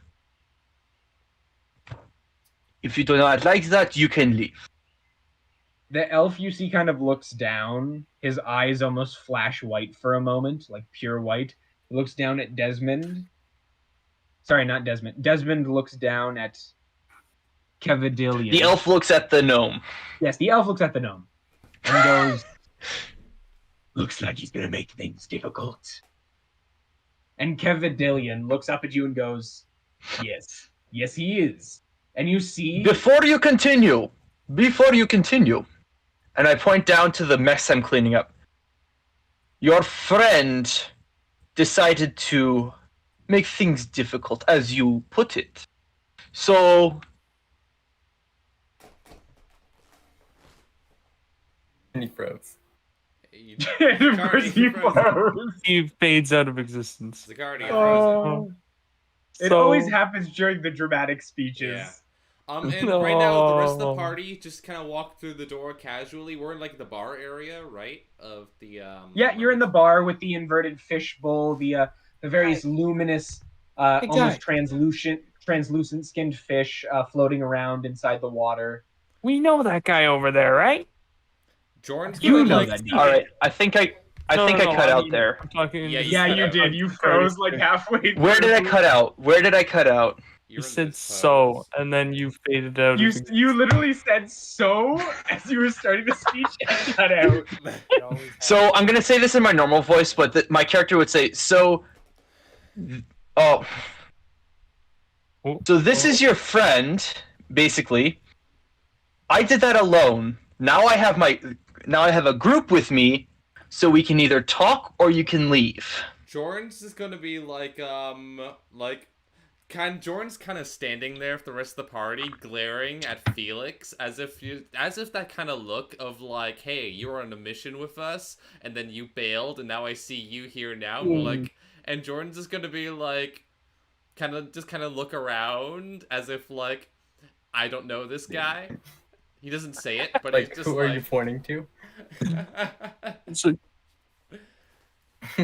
I'd like to mention that the way I said that, I meant for it to be intended as these are adventurers. These are people who will do the right thing, I hope. I'm looking at you, Fartug. yeah. So, not so much I know them, but like I have a group now. Yes. There's a group You're here outnumbered. that can... I did this alone, I have a group now. What do you want to do? Make an intimidation check. Again! That is a 14 14 total. total. Yep. He's gonna look you in the eyes, look back at the group, look at the elf, look back at you and go, "Are you sure you want to put your money on that horse? They look pretty worse for the wear." Who's over? Jordan, I can't sense hurt in that- any substantial way. And in my experience, Hold on. you Jordan. always bet on a bull. And you Jordan? see he takes a Can hammer I speak? off of the side of his belt, and you see his bones begin to warp and Oh my bend, God. and tusks pull out of his cheeks as his face begins to morph with that of a pig as he transforms into a were-boar in front of you, and is going to look you in the eye and go, Big man. "Now we go." Big man. Jordan, as sees this happen, and is just gonna like look at like Felix and just like, well, you had fun with that, and Jordan's gonna proceed to make his way up the stairs. Are we rolling initiative? We will all be rolling initiative now. Fuck. Oh, that's nice. I missed. Oh, my God. I missed my dice roller entirely. Oh, Whatever you rolled, I rolled worse. probably. Whatever you rolled, I rolled better. Can I do as a reaction something or no? You would need to take a reaction into somebody taking a specific action. I believe it is. an Oh, he just action. turned and then kind of threatened me. Okay. Yes, but him turning into a boar is technically an action, so you could react to that. I cannot react with an action. Because like You he's cannot- in touching range, and I could use inflict wounds, but if I can't use that as an action, then No, you would have to use it as a react. You'd have to be able to do something that takes a reaction. I could use hellish rebuke, but I'm not going to do that. He hasn't attacked you. No, yeah, Hellish Rebuke is specifically a reaction to an attack, so I can't do that. Yeah. So Those are never your mind. Fingers. Okay, it's +0 to Dex, so that's not too bad. Did you roll a 4, or did you? That one is plus your total? 3. Oh, oh. I don't have that many fingers. And that's a nat 1. Oh. And that alone. Jorn rolled a 21 on his initiative. Holy shoot! Damn. Okay, Jorn, 21. Bartug, 7, 8. 17. 5. No, why do you think you said Professor. 17? You said 17? Yeah. 18. Ariena. 4. And then Felix, you said 18? 18. 18. Okay. Starting this off will be Jorn. No surprise. Kind of looks at this like large pig man that's standing there now. Looks at like Felix with this kind of look of like, yeah, you have fun. I'm worn out, and proceeds to make his way up the stairs. You should go to the You are bar and at- order a drink. You are at the door. There's an elf in front of you. There is then a little further away is the boar and me, and then the stairs. I think that's how it goes.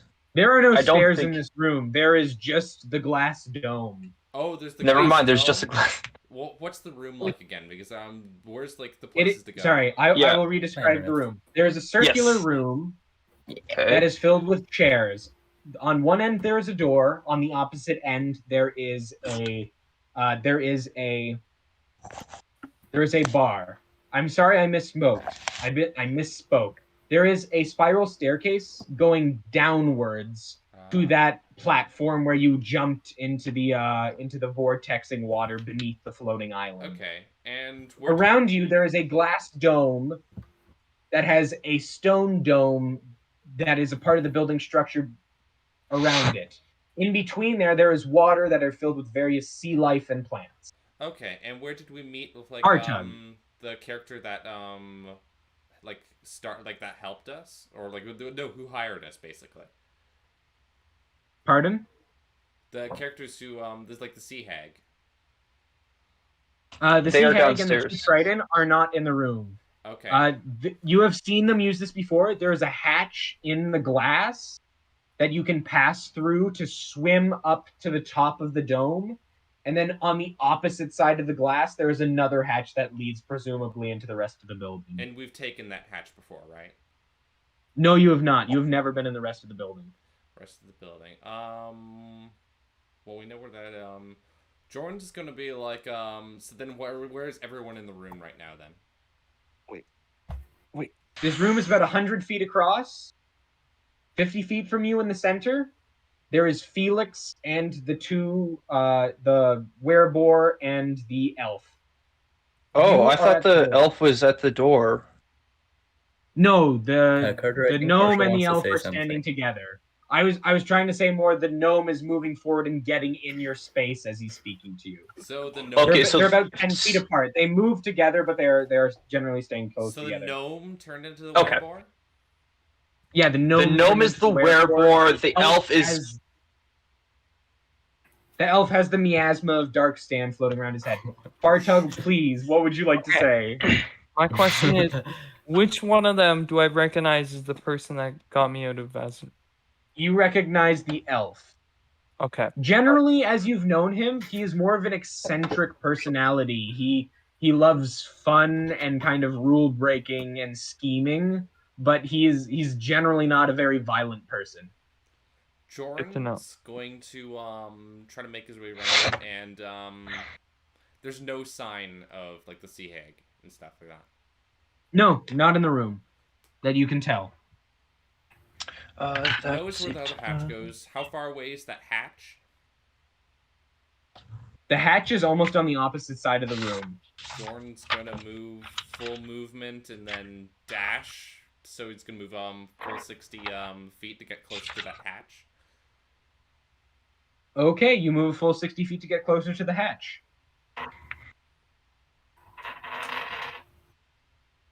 Cavildian, with an initiative, and you're dashing to get there as well. Is there anything else you plan to do with your turn? Nope. My shotgun's fully loaded, but I'm not presenting myself as armed. I'm basically just making it like, hey, you're doing that thing. I'm going to go get paid. Okay. Cavildian, with an initiative score of 19, is going to look at you. Felix is going to take. This is the gnome, right? Yes, this is the gnome that transformed into Okay. a werewolf. I just had it out. Taking the large hammer out of his body, he's going to look at you and go, "Let's go." And he's going to take the maul and he's going to try and rake you across the face with it. Face or head? Sorry, body. I'm okay with head if you want to. Well, we've already revealed to the audience. Nope, he's attacking your body. God damn it. Why my body? I'm right next to you. Let me just inflict you with wounds. I'm assuming an 11 doesn't hit. No. No, okay. So then following up after swinging the maul to try and rake it Hellish across, he's rebuke. now gonna go. Did it work on missed attacks as well? Nope. No, I just read it. Damaged by a creature. Never mind. Okay. He's now going to look at you after swinging the maul at you. He's going to go try and gore you with his tusks. That will be a 21 to hit, which will deal Oh, I'm good. I'm gonna 7 damage. 7.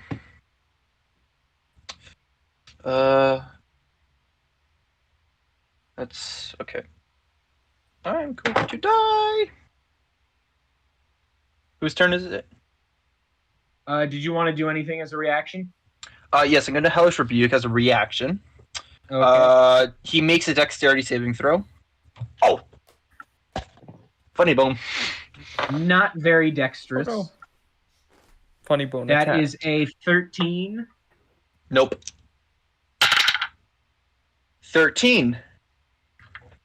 That is 13, specifically fire damage.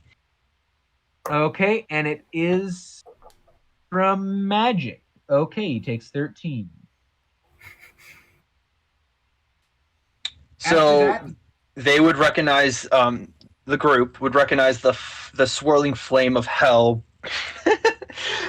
bursting up as Hellish Rebuke happens. And whose turn is it now? after that, it is yours. It is mine. Okay, so now I'm going to, as he's now basically impaling me with his horns, or whatever, I'm going to inflict wounds as I touch him. And that's not going to do very much. Spell attack bonus would be, Charisma plus proficiency. that is 7. I don't think an 11 hits. An 11 just hits. 3d10 necrotic damage. Oh, That is 12. No. 12? Okay. Wait, nope, 13. That's another 13. 13? Okay. If I can math, I could do so much better. After trying to gore you and slamming you in the stomach with his tusks, kind of lifting you up into the air, you take your hand, fill it with that necrotic energy, and slam it down on him. As it slams down to him, you see that flesh kind of corrode and die as it becomes necrotic on his body. And if I'm correct, After that, if I'm correct, Felix still took the damage from the attack.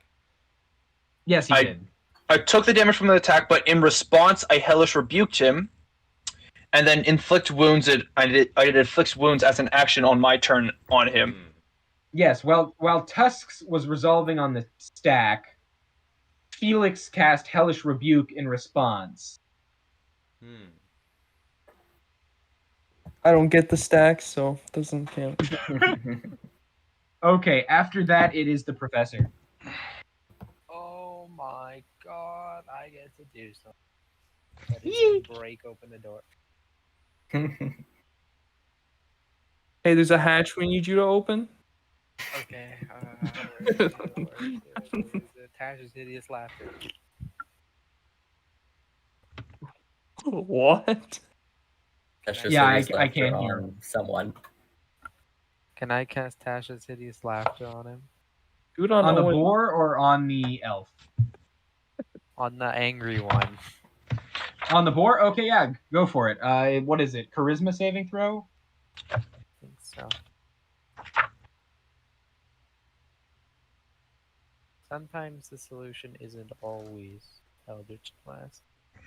Sometimes it's make them It's from a suffer Warlock? immeasurable pain with laughter. That is a terrible philosophy. And then while they're laughing, I blast them 50 times. Too late, Bradey. You've lost it. Was that the joke?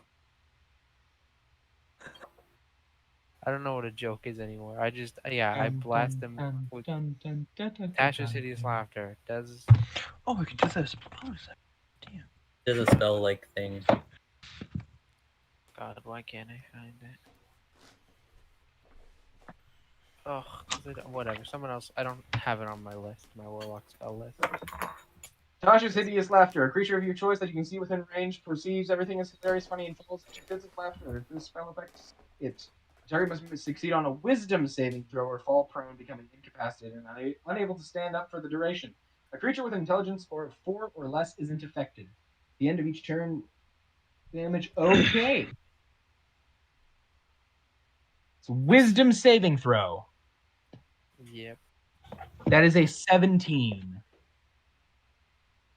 Yeah, that So, I think that beats. yeah, he succeeds. What is your attempt to cast Tasha's Hideous Laughter? What do you say? Boar, more like door. I don't get that. And Is that dies. some reference to perhaps many doors that you have ripped open? I Whoa. was not present for that, so it is not particularly funny to me. Well, find it. Funny. So the only reason I'm laughing is because he's saying that while he's still impaling me. So as he speaks, Felix's body just kind of goes. Bye-bye. My camera froze. After Professor, it is. Wow, I literally get one spell, and then if it fails, I just lose my Well, turn. do you have any bonus actions? Would you like to Welcome move? Warlocks. Can I cast Hex on him? Is it an You action can't or a cast bonus? two That's level an spells action. in a turn. You No, that's also a bonus can't cast action. two leveled- Yes, but you can't cast 2 leveled spells in a turn. Oh, I thought That- it was a I don't- bonus action. It doesn't matter. You can hex an Eldritch Blast. You can't hex and something else that costs a spell slot. Throw your Yeah. staff at it. I Wait, that's an bonk him action. in the- That's also an attack That's an action. action. I bonk him in the eye, die. I just die. I give him That is the- an action, so you can't just die. I'm sorry, suicide is an action. Dang. Okay, I'm done. You can move. Okay, I don't need to move. I'm like on the opposite side of the universe. Fartug. Okay. Okay. So, was it Desmond? Yes, Desmond you're familiar with. All right. Desmond. So you yell, "Hey, Desmond! Is that you? You over there? You look familiar to somebody I know." Make a persuasion check. Persuasion. Okay. 11. 11. As you begin to say that, you see the figure turn around and kind of protrudes into this unnatural smirk that takes up far too much of Desmond's face and kind of just goes, Desmond isn't here right now. Okay, we need an exorcist. That's funny, Desmond. Yeah, that's Desmond, all right. Always a He's not jokester. right I'm gonna now. walk up to him casually. Okay.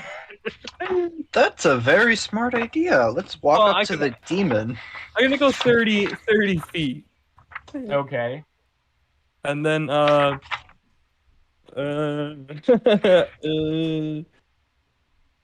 gonna cast. I'm gonna cast Calm Emotions on him. That might work. Bring back Desmond. Come on.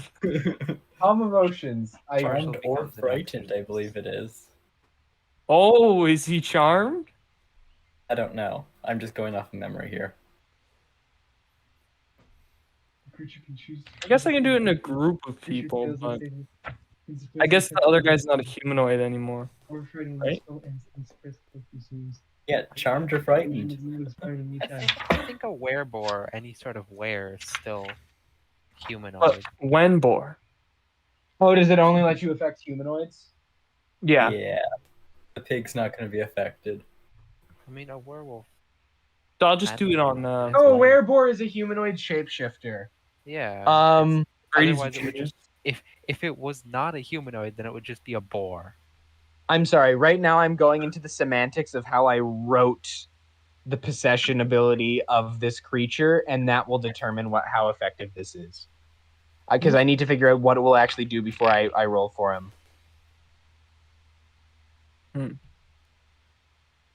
The duration's up to a minute, so. Yeah, 0 seconds is up to a minute. It is considered charmed by the creature while it is possessing it. Yeah. Oh boy. Carter, just out of curiosity, where do you see that you can cast leveled spell, 2 leveled spells, even if one's a bonus action? It's in the general rules of spell casting. Owen said it. In the so- player's handbook? Yes. Because I don't see it at I all. said it, so it must be wrong. I've just heard it so many times. People yelling Because at me. Hex is a bonus action. Hex is a bonus action, and like I've seen like many other D&D players, not like famous ones and not, also using it as like they've used like cure wounds or something else as well on the turn. I can't see anywhere here that it says specifically that you can't cast 2 leveled spells. If one's a bonus action and one's an action, you can't cast them at the same time. It has to be a cantrip and leveled. I could be wrong, but I don't see it anywhere. No, Zaccardi, you have What? stopped the stream so that I can look up some semantic rules in a book. So we're going to take the time, and I'm going to look up the semantic rules in the book. Let me know when it's my page turn. Page 2202, undercasting times and bonus action.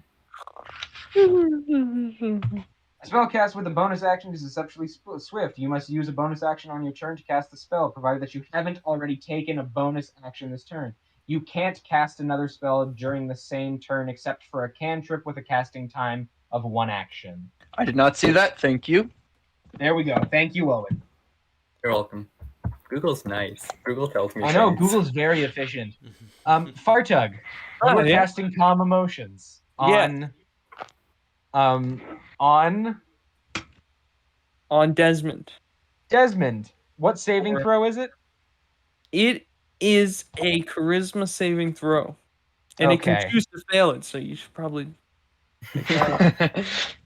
Here is where we get into the semantics, because technically you can cast a spell targeting Desmond to try and expel the. Okay, given the way I wrote the possession ability, I would say you could try and calm his emotions to give him clarity of mind to dispel the creature that's possessing him.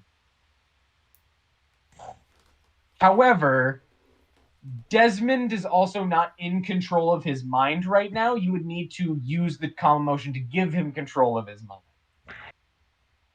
Well, isn't So, that- we're going to say you could use this to give him his body back, but you can't have him fail the save naturally because he does not control his mind. Yeah, okay. So Christmas, come on.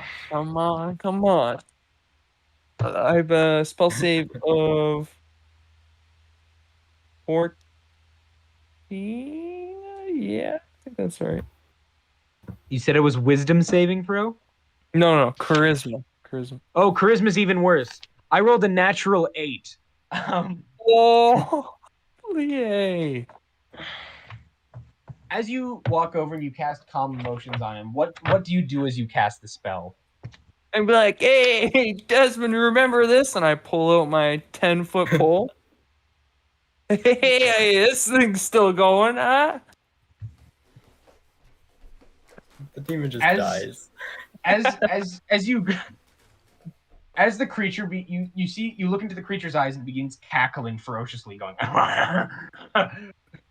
"Puny child, what are you?"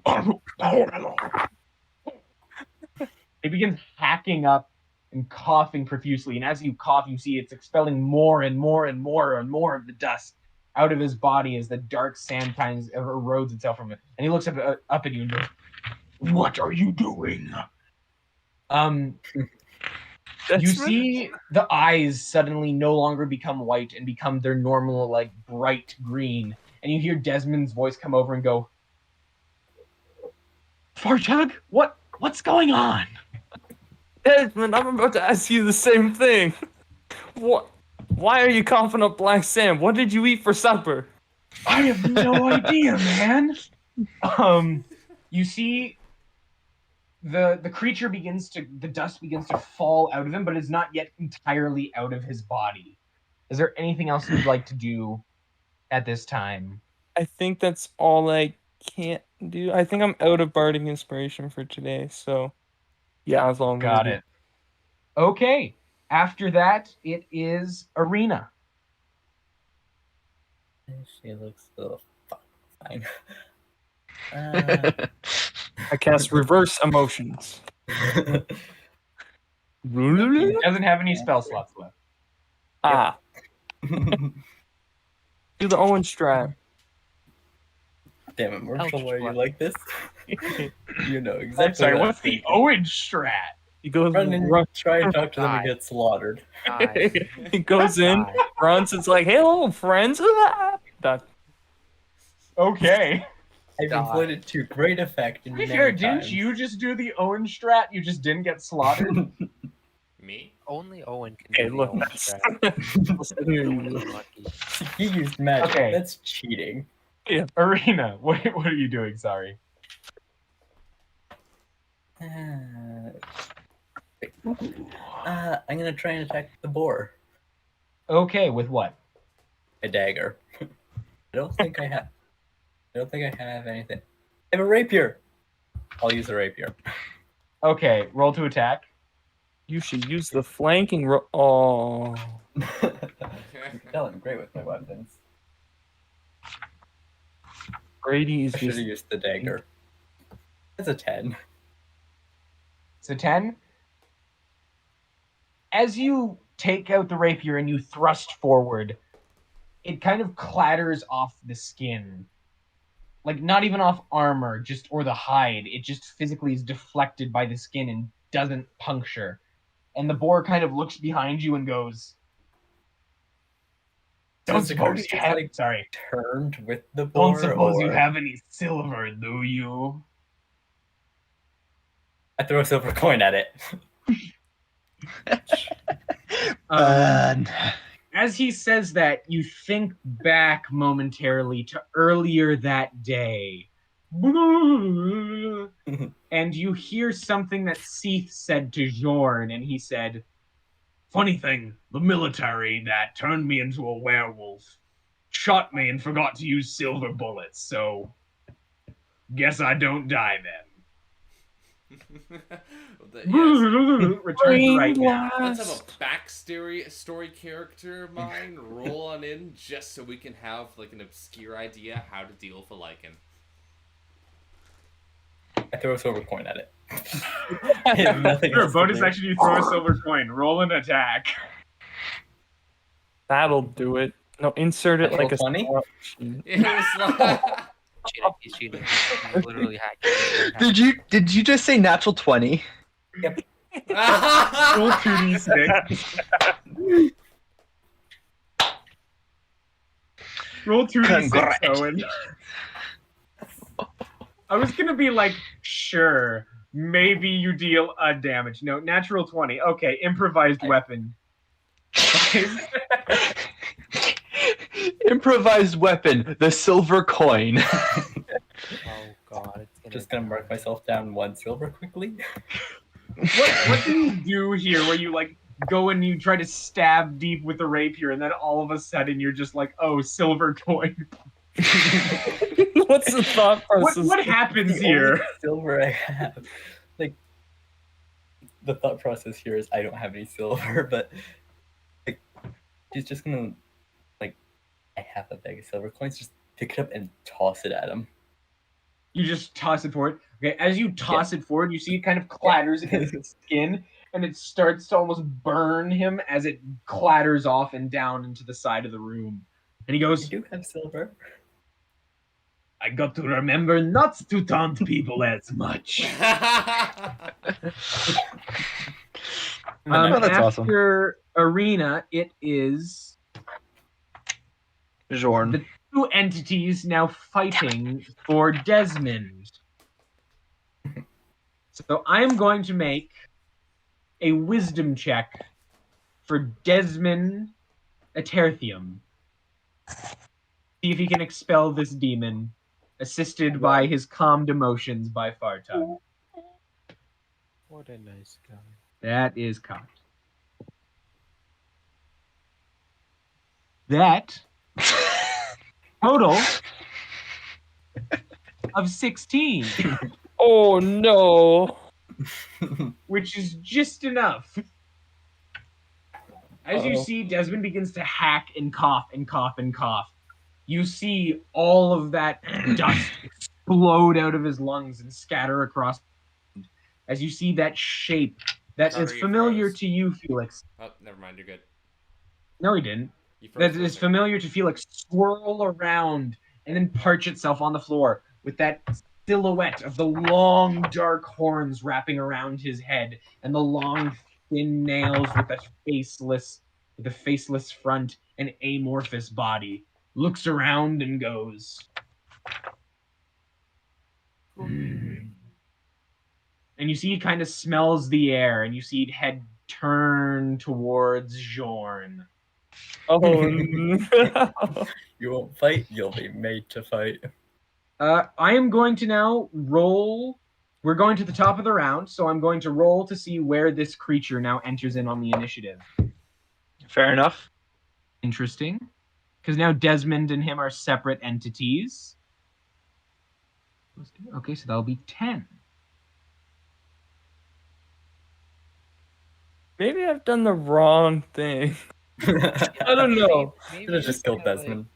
This could go bad. Go in one of us, and then Go in the professor. And then there's 3 people now. if it goes on me, you die. Top of the round, it is Jorn. Top of the round is There's a I think Jorn. that'd be 4 people, Marshal. Jorn Run away, was- One sir. spirit in me. was running, but now is seeing everyone else fighting, and honestly does not know where like to really go. So he's going to turn around and try to. So how far away is he from now? He moved 60 feet from the door. You move 60 feet towards the door, which means you're now about 10 feet away from the boar and the demonoid-looking creature. And the demon thing's looking at me. Is looking directly at you. That's like when Jorn's gonna like, maybe I might be carrying. Like, he's thinking this to himself in his head, and thinking like, I have a really bad feeling about this. And Jordan's going to whip out his shotgun and fire both shells at the demon-looking thing. He's 10 feet Okay, away, as you he's in whip range. Yep. As you whip out the shotgun, then you said you're going both barrels. I'm going both barrels. Okay, you take out the shotgun, you prepare to fire, roll to attack. So it's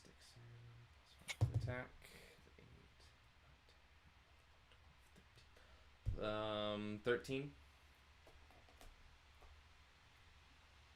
Unfortunately, that is going to miss. All right, Jorn's going to bonus action to reload the shotgun.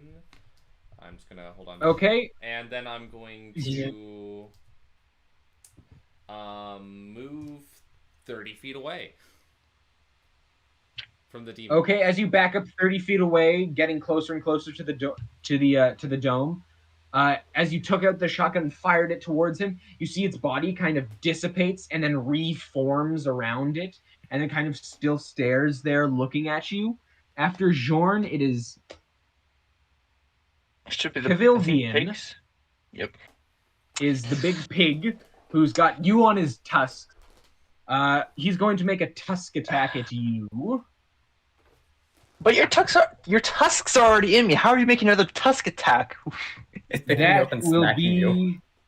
More tusks. a 24. Carter, I have a Carter, I have a question. How are you getting good rolls now than later, than earlier? This isn't you, Carter. Who is Hey, Felix hasn't been in the fight for a while now. He needs to get his due pay. Like, He needs to get smacked. Okay, so yes, that hits. I'm at 11 HP at the current moment. This is probably going to either A, kill me, or I'm going to have to take my entire action to heal myself. well, hey, Zaccardi, look at the upside. When you were talking to me at work, you're right. How many hit points did you say you were at? 11. Do I really have to bring you back now? As he takes the tusks out of you and then slams them back into your body, now raking them downwards, he will deal 11 points of slashing damage to you. Oh, so I am straight unconscious then? Or am I hitting death Yes. saving throws now? No, this will put you into death saving throws. What's your So- total HP? 36. Okay, so to kill you outright, he'd have to deal 47 damage to you. Owen, just for your awareness, I was a paladin, 3 levels, so that's why I have so much HP. I know, but it's like, you roll a lot better than I do with HP. With you now fallen to the ground, he's going to turn around to Ariena, who threw the coin at him, and he's going to charge. He's going to start running towards you, partially going down onto all fours and bolstering his speed as he begins to move towards you. He isn't able to make it all the way towards you because you're far on the other side of the room, but he's getting close. That's good, because I only had 11 hit points. After I him, believe it is My turn. Felix. So, Felix, death saving throw. That's a 3. Ooh. That will be your first failure. Not a 1, though. Not a 1, thankfully, but still a death, or a fail in the death saving throws. That's not good. After that, it is the professor. Oh wow.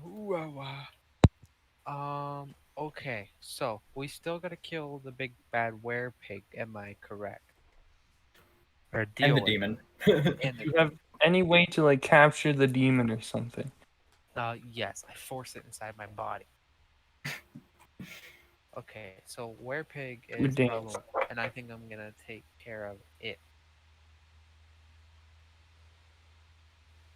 What are you Yeah. doing then, Professor?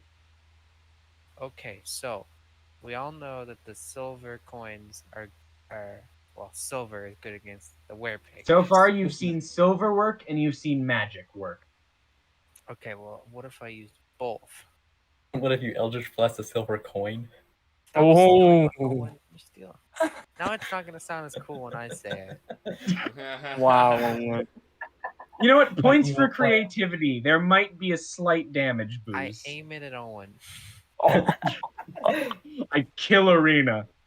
I'm gonna toss a silver coin up in the air, like flip it, to like in the direction of the werepig, and then Yep. as it comes across the the height of the werepig, I'm gonna hit it with an eldritch blast and propel it into the werepig like a bullet. Okay. Ooh. Roll to attack. Yes, sir. Where's my Okay. dice? I'm bad at this. 16? That's gonna hit. Fucking. Roll for damage and add an additional d6. What do you even roll for? How do I not remember? Was it D8? It's d10 force for Eldritch Blast, and then I'm saying add a d6 for the coin. You should pull the coin back.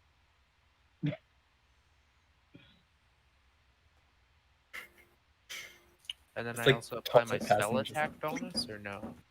Yep. Or is that No, that's added to the attack roll, not the Oh. damage. Okay, I've been doing it the other way around, so it would have been a 21 actually. Okay.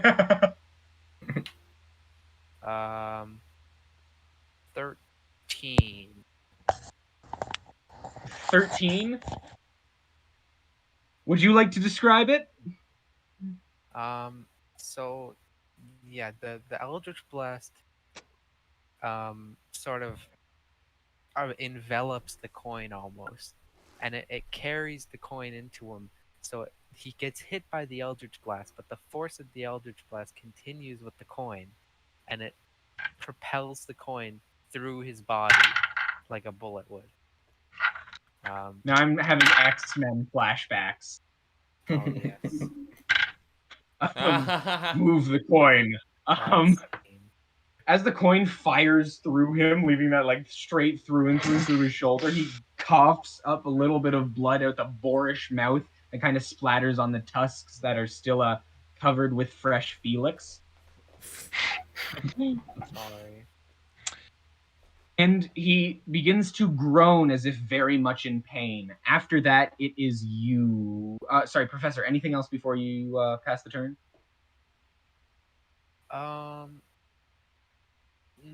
No, I believe I'm far enough away from him, and besides, there's a person on. You are him, 10 so feet away from him right now because he is charging at Ariena, and you are kind of all bunched together.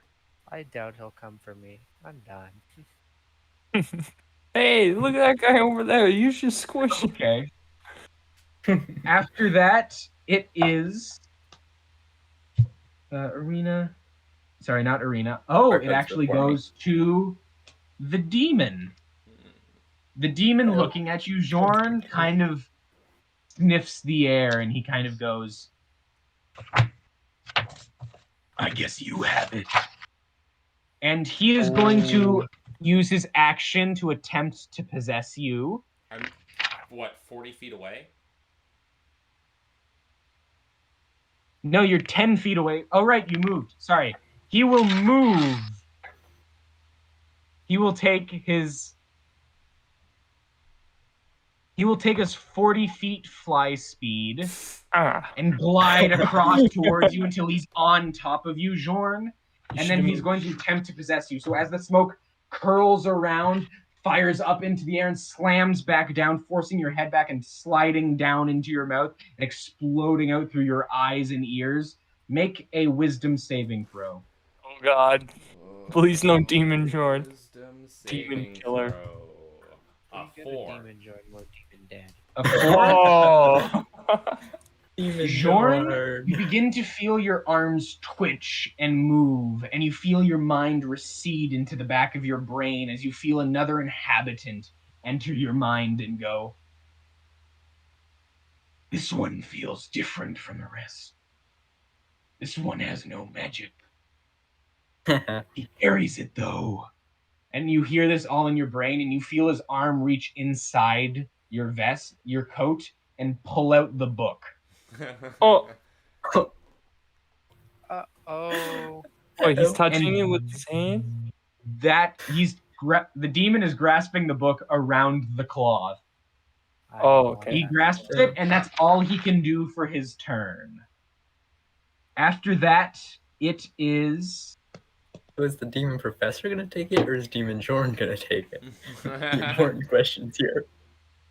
After that, it is now Fartug. Owen. Yeah. You're after me, right? Yeah. You're gonna heal Zaccardi, right? Yeah. Okay. Just to make sure. Before we both make attack rolls and then he rolls in that one and his character's gone. Okay. I mean, Oh yeah, I don't want to roll that one. Thank you. No. Okay. Well, I think I'm gonna help Desmond out. I'm just gonna like get him back on his feet. I'm just gonna be like, Desmond, how did you get here? Dude, you think I remember? I was just sitting down, eating dinner, then all of a sudden frickin' Cavildian walks in and is just like, yo, here's a demon soup, and then thing crams its way down my throat, and I'm gonna have sand in all weird places for weeks. Oh, oh, it sounds terrible. Oh well. How is it in my ears still? Look, we gotta get you to safety, okay? It's not safe here. I've seen a lot of crap go down with these people. And to be frank, you're the only person here I trust. We gotta get out of here. Are you sure, man? Like, I'm always packing, right? And he just pulls like a massive revolver out of his cloak and he's just like, they're even silvered. Oh, really? Oh. But, I mean, you've probably grown older now. How's your aim still? Wow. Dude, Just casual insults. I'm still excellent, man. Bogus. You know what? Let's make a friendly wager while we're here. I mean, let's say, you see that big pig over there? I say first person to take that thing down wins 10 gold. What do you say? Man, I'm a gambling man, so let's make that move. Oh yeah. Okay. I'm gonna say, now watch this very closely. I'm gonna take my. This is gonna work, by the way. I'm gonna take my. It worked last time. What do I even have? All of my spells are really dumb, like one-time use spells. Hey, you use Don't worry, calm I feel emotion to similar. expel a demon from a man's body. Yeah, I It's have not like a chill. dumb spell. I have like sea invisibility, crap like that. Bard, what did you I'm gonna take my dagger and just like kind of do some cool stuff with it, going like whoa, whoa, whoa, and then just chuck it right at the pig. Okay, make an attack roll.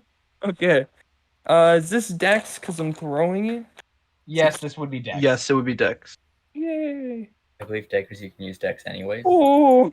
Daggers are finesse, so yes, you can use Dex anyways. And it is a simple weapon, so get proficiency. Yeah. Yes, if you're proficient with them, then if you're proficient with simple weapons, then you get a proficiency bonus to the attack roll as well. A grand total of 10. 10? Yes. 10 is gonna miss, unfortunately. Dang it, that's my dagger gone. As you take that dagger, you chuck it, it just kind of like, you're a small gentleman. Oh, You thank chuck it, and you just misjudge it, and it kind of just clatters on the ground before it reaches the boar. Okay, I'm gonna say your turn. My turn, man? Oh. All right. After that, Ariena will go first, however. It looks like I don't have many choices here. I will cast. I will use Preserve Life to restore. Embalm. It's 5 times my cleric level. Yeah, 5 times my cleric level in hit points. So that'd be 20. But it You can't said restore more 5 than times half. your cleric level? Yes. Yeah, so Go it'd be for it, 20 right? hit points. Okay. Okay. Can't do more than half. So, Zaccardi, I will heal you for 18. And the only person I actually know for a fact has been damaged under half is myself, so I'll heal myself for 2. Okay. And then As you reach out to that newfound connection with the shield bearer that you kind of have been rejuvenating last session's mild divine assistance, you feel that magic flow out of you and revitalize yourself and your allies. Is this boar within, like, can I run away from this thing, or is it gonna smite me if I try? It's still 10 feet away from you, so you could hypothetically still dart around it without it getting an attack of opportunity. I'm gonna run over to Jorn and just ask, "Are you okay?" Here comes Owen strat.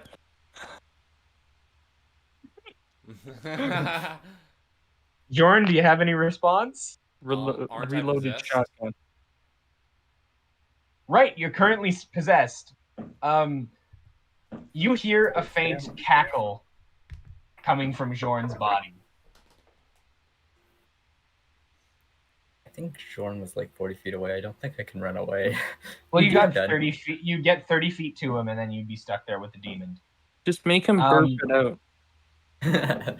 After that, done there. it is. Like giving him the Heimlich maneuver. After that, it is Desmond's turn. And I'm gonna Where'd warn we you go? right now, Fartug. This boar is pretty low on hit points. Oh shit. Uh-oh, here Prepare comes So you to might lose be about 10 to lose coins. some money. double or nothing. Revive him and kill him again. Gonna be a total of 16, so it's gonna Oh hit god. With a silver bullet? with a silver bullet fired from a revolver. Gets +3 to damage. This is a safe bet.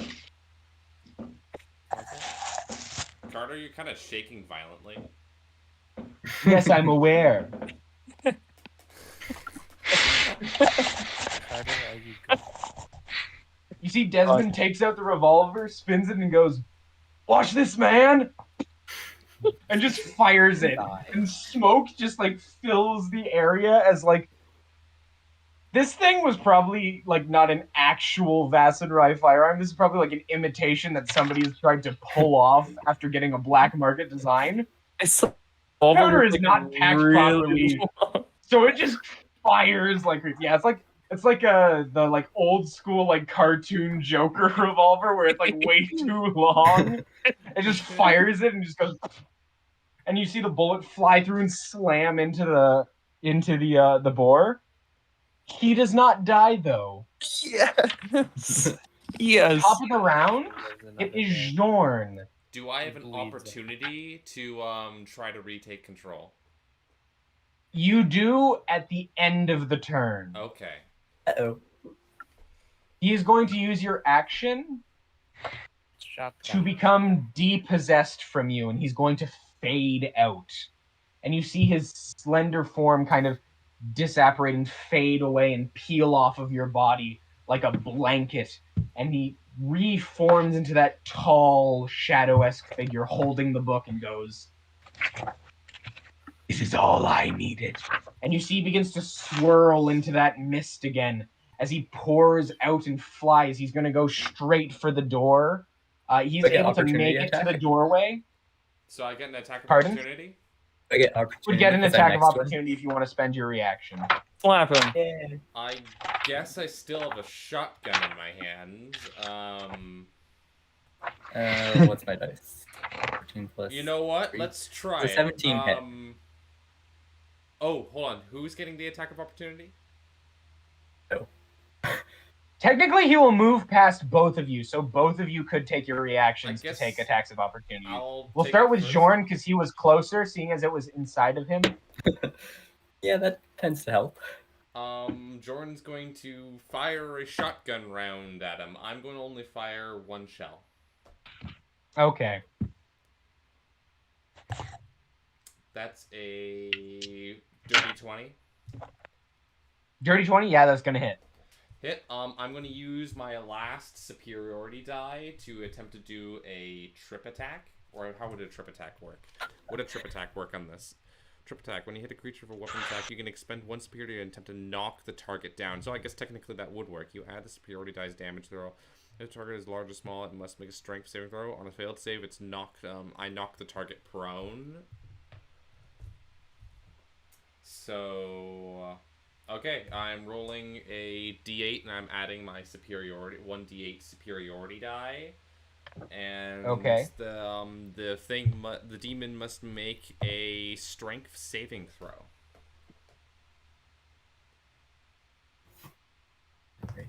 I roll 5, 6, 7, 8 total. 9, 10 for piercing damage with the shotgun. How much damage with the shotgun? 10 piercing damage. Piercing damage? Okay. And then you make As you see the shrapnel fire out and slam into his body, you see that because of his amorphous and mist-like form, the damage is probably not as effective as it could be. Okay. Do they still have to make the strength saving And throw? Sure. he rolled a natural 11, Okay. but he has a strength score of 1, Oh. so he's going to get -5, so he rolled a 6. The save is a 13, so he's not. Yeah, so he fails. You see the smoke that is flying through the air and spiraling away from you falls to the ground and is now going to only make it 10 feet away from you. Ariena, you're right next to him as he slides into the position. Make your attack of opportunity. Okay.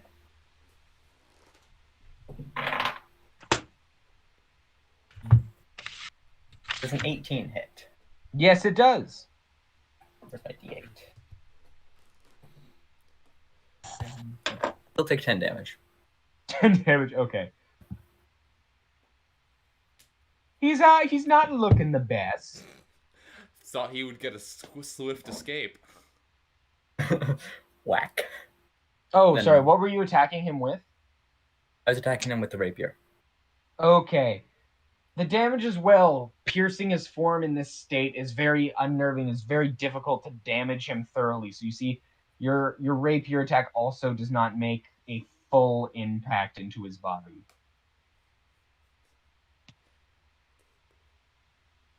After that, it is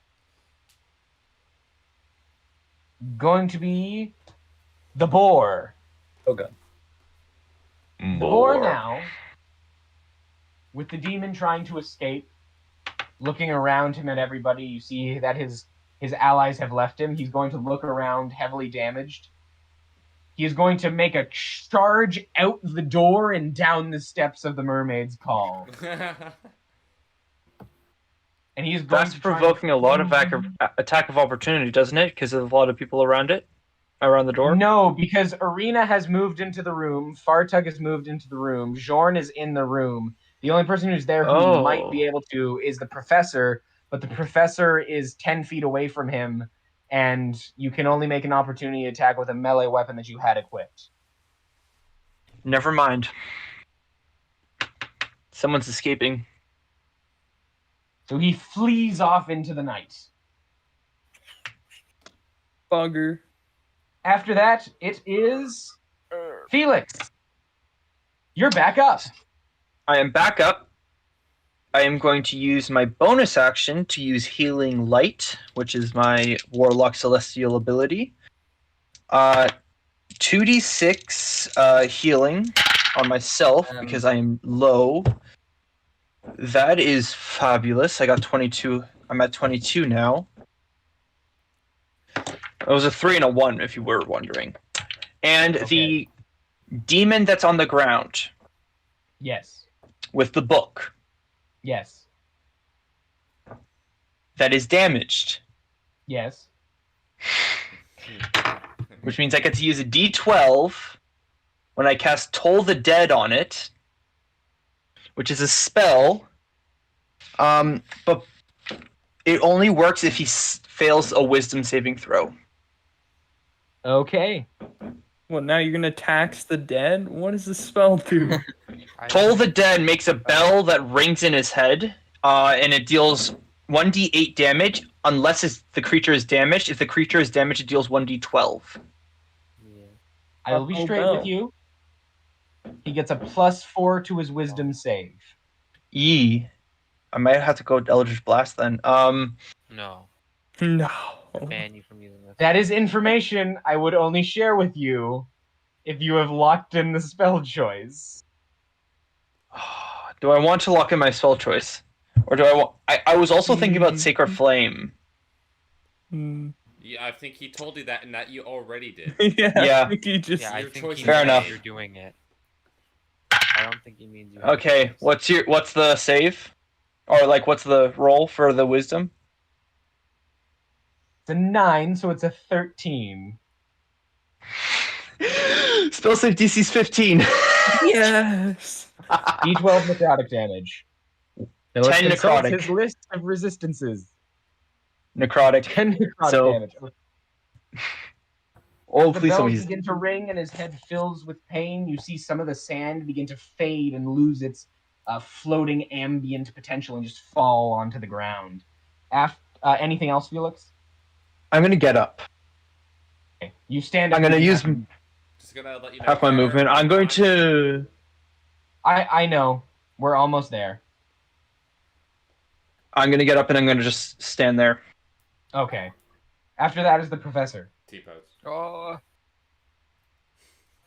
Okay. I'm going to cast. So the pig's dealt with. The pig Pig's has gone. fled the building. Okay, the pig's dealt with.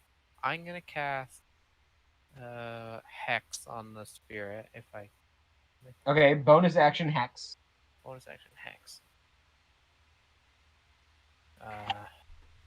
Kind of it does. It deal an adds extra 1d6 everyone who attacks that hex creature deals 1d6 necrotic damage. An extra 1d6 necrotic damage. So it's just placed on it, or It is placed on it, yes. You place a curse. Yep, it's just placed on it until the spells end. No, it's only you deal an extra d6 necrotic damage. Is it? I thought... Yep. yeah, it's Can Okay. there be more than one hexes placed on it? It's probably. concentration. No, I mean with don't two think so. or more people. I don't think it stacks. I Carter want can a tell us he group- has the spell open. A group of Yeah, just. I have it warlocks. open. You can feel free to cast hex. You cast hex. Okay, I put a hex on him, and then I'm gonna Eldritch Blast him. Okay, Eldritch Blast. Or bluey the shit out of him. Good. 17. Oh no, plus 17 5. definitely hits. Okay, plus I keep forgetting to add the plus 5. 17. The damage, so basically you just gotta roll what I rolled last turn. Except better. It's not any better. That's a 4. 4 damage. Did you include the added d6? Oh, it did include the added d6. Okay, that's 4 damage. Bringing him down very low. Man, this. After that, however... Go ahead. What? Sorry, go ahead. After that, it is back to the demon. You see its form slowly reshape and begin to slowly make its way back to the rest of the door as it places its body floating against the door. It goes to open it. Several of you, I believe, are still around it. It would have had to move past I think everyone Fartug else- and... pardon? Wouldn't it also still have been right next to Ariena? Yes, it would have been next. I think it's. I don't think Would so. it be pretty much everyone but me who gets an attack of opportunity if it's going that I direction? was standing pretty much. No, because I'm on the pretty other... much right next to Jorn. Yes, she's standing next to you, so you two were the same space away from it. Oh. I'm on the other side of the room, so I don't get an attack of opportunity. It is Fartug and- dashing. It is dashing to get as fast as possible towards the door. So it's getting to the door, and in order to do that as quickly as possible, he has to go by Fartug and Desmond. Fartug, do you want to make an attack of opportunity? I don't think I have Right, anything. you don't have a dagger. You have Yeah, your pole? I have darts, but can I just like punch him or something? You have Yeah, Yeah, the- you can like just stab him with You a can dart punch if you him. want. You have the Oh, I'm 10-foot gonna pole. straight up just. No, but Dick it's 'em. not equipped though. Oh. I'm just gonna. Okay, Fartug, roll to attack. Strength. This is your chance. Take the kill from Desmond. 14. 14 does not hit, unfortunately. Oh wait, I have proficiency in slapping. Oh, I'm very sorry about that, Fartug. After that, however, it is your turn. Oh wait, no, Didn't you Desmond gets say- an attack of opportunity. No.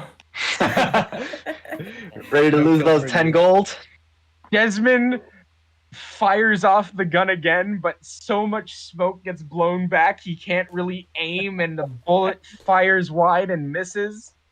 After that, it is Fartug's turn. Okay, so Pig is still alive? No, Pig fled the building. Frick. Damn it. But you know, There's the this one demon with the cloud- book. Yeah, there's this. There's cloud the of- demon with the book. Oh, The book that's worth 300 gold for each of us. So, I would argue against Felix getting the gold though, because he basically helped. Like, no way, he disappeared after showing. oh, no. He's a member of the team. Exercised. Oh, right. You guys weren't there. Never mind. shh, Carter, shh. I wasn't They don't gonna know give about it our away. I was secret. just going to say you exercised a demon. Can I mage hand the book? I did kind of say that. Oh, I'd say you could mage hand the book, but you'd have to make an opposing athletics check again. You'd have to make an opposing charisma check Oh, against his strength. oh, absolutely. Oh, absolutely. Is it a saving throw or just a check? No, just Just make a check. just make a charisma check. This is your force of your magic against his physical might. 18. which he is a sand creature. He is a sand creature, so this might be interesting. I got a -3. I rolled a 2 and he gets -5. Yeah, no, Um, he grips on real good. I can't get it with that -3. You Damn. grab the book with the mage hand and then you Yeah. rip it out of his grasp. No, clear how And it it works. floats across the room until it's gently nuzzled upon your palm. Clearly, how it works is because it went below 0, it just inverted and went to like above like -30 something like.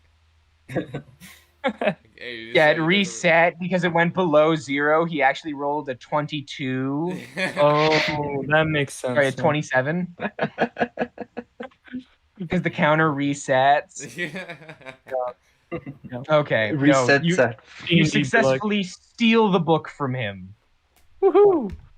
I got it. I got it. I don't know. Anything else, Fartug? I'm gonna touch down with it. I don't know. Okay. I'm Ariena, gonna be on the ground just holding it. How far is it? do you want to finish this? Yes, I want to, but how far away is it? He's about 50 to 60 feet away from you. I move 40 feet and chuck a dagger at him. Okay, roll to attack. You can do it. Mm-hmm.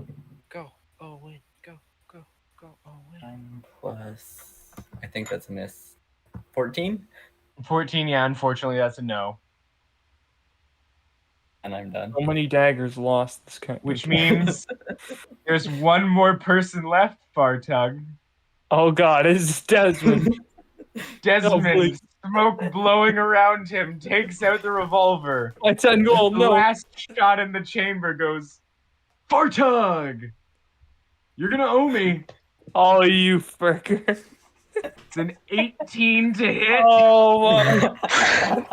Enemy more. Oh my god. Please tell me he kills it. And deals 12 damage. As you No. see, he takes the revolver out and he fires it, and the smoke blasts everywhere. It slams through the demon, and the demon's smoke begins to burn and burn and burn, and then erupt into this roar of fire and lightning as it dissipates from the universe. He looks at you, Fartug, and says, "Excellent, man. I'll take that 10 gold." No. And that is where we will end the session for this evening. Damn it. This is the worst adventure. I like Did you bet on how the pig? I like how this I demon lost tries money. taking the book and just like, oh yeah, I'm gonna have this swift escape. Literally just yeah. I'm blown apart. His friend had that. Marshal, didn't He you did bet on not. the Not pig? the gold. Not on the demon, on the pig, Marshal. Yeah, well, the pig left, so we just did the Okay. demon. But the thing is, we didn't really define what dying meant, and like being exiled isn't really How can we confirm that's dying. dead? So Right. Okay. Ladies and gentlemen, Yeah. I know Ladies and gentlemen, I know we ran a little late tonight. I'm very sorry for that. However, we hope you had as much fun as we did. Please consider subscribing to the channel if you enjoy what we do, or if you enjoy any of the other content we make for Magic the Gathering.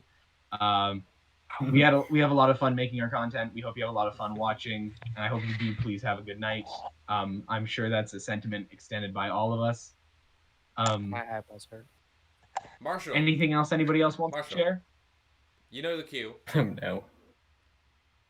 Say the thing, Marshal. I want you right now to visit 501 Krug Street, Kitchener.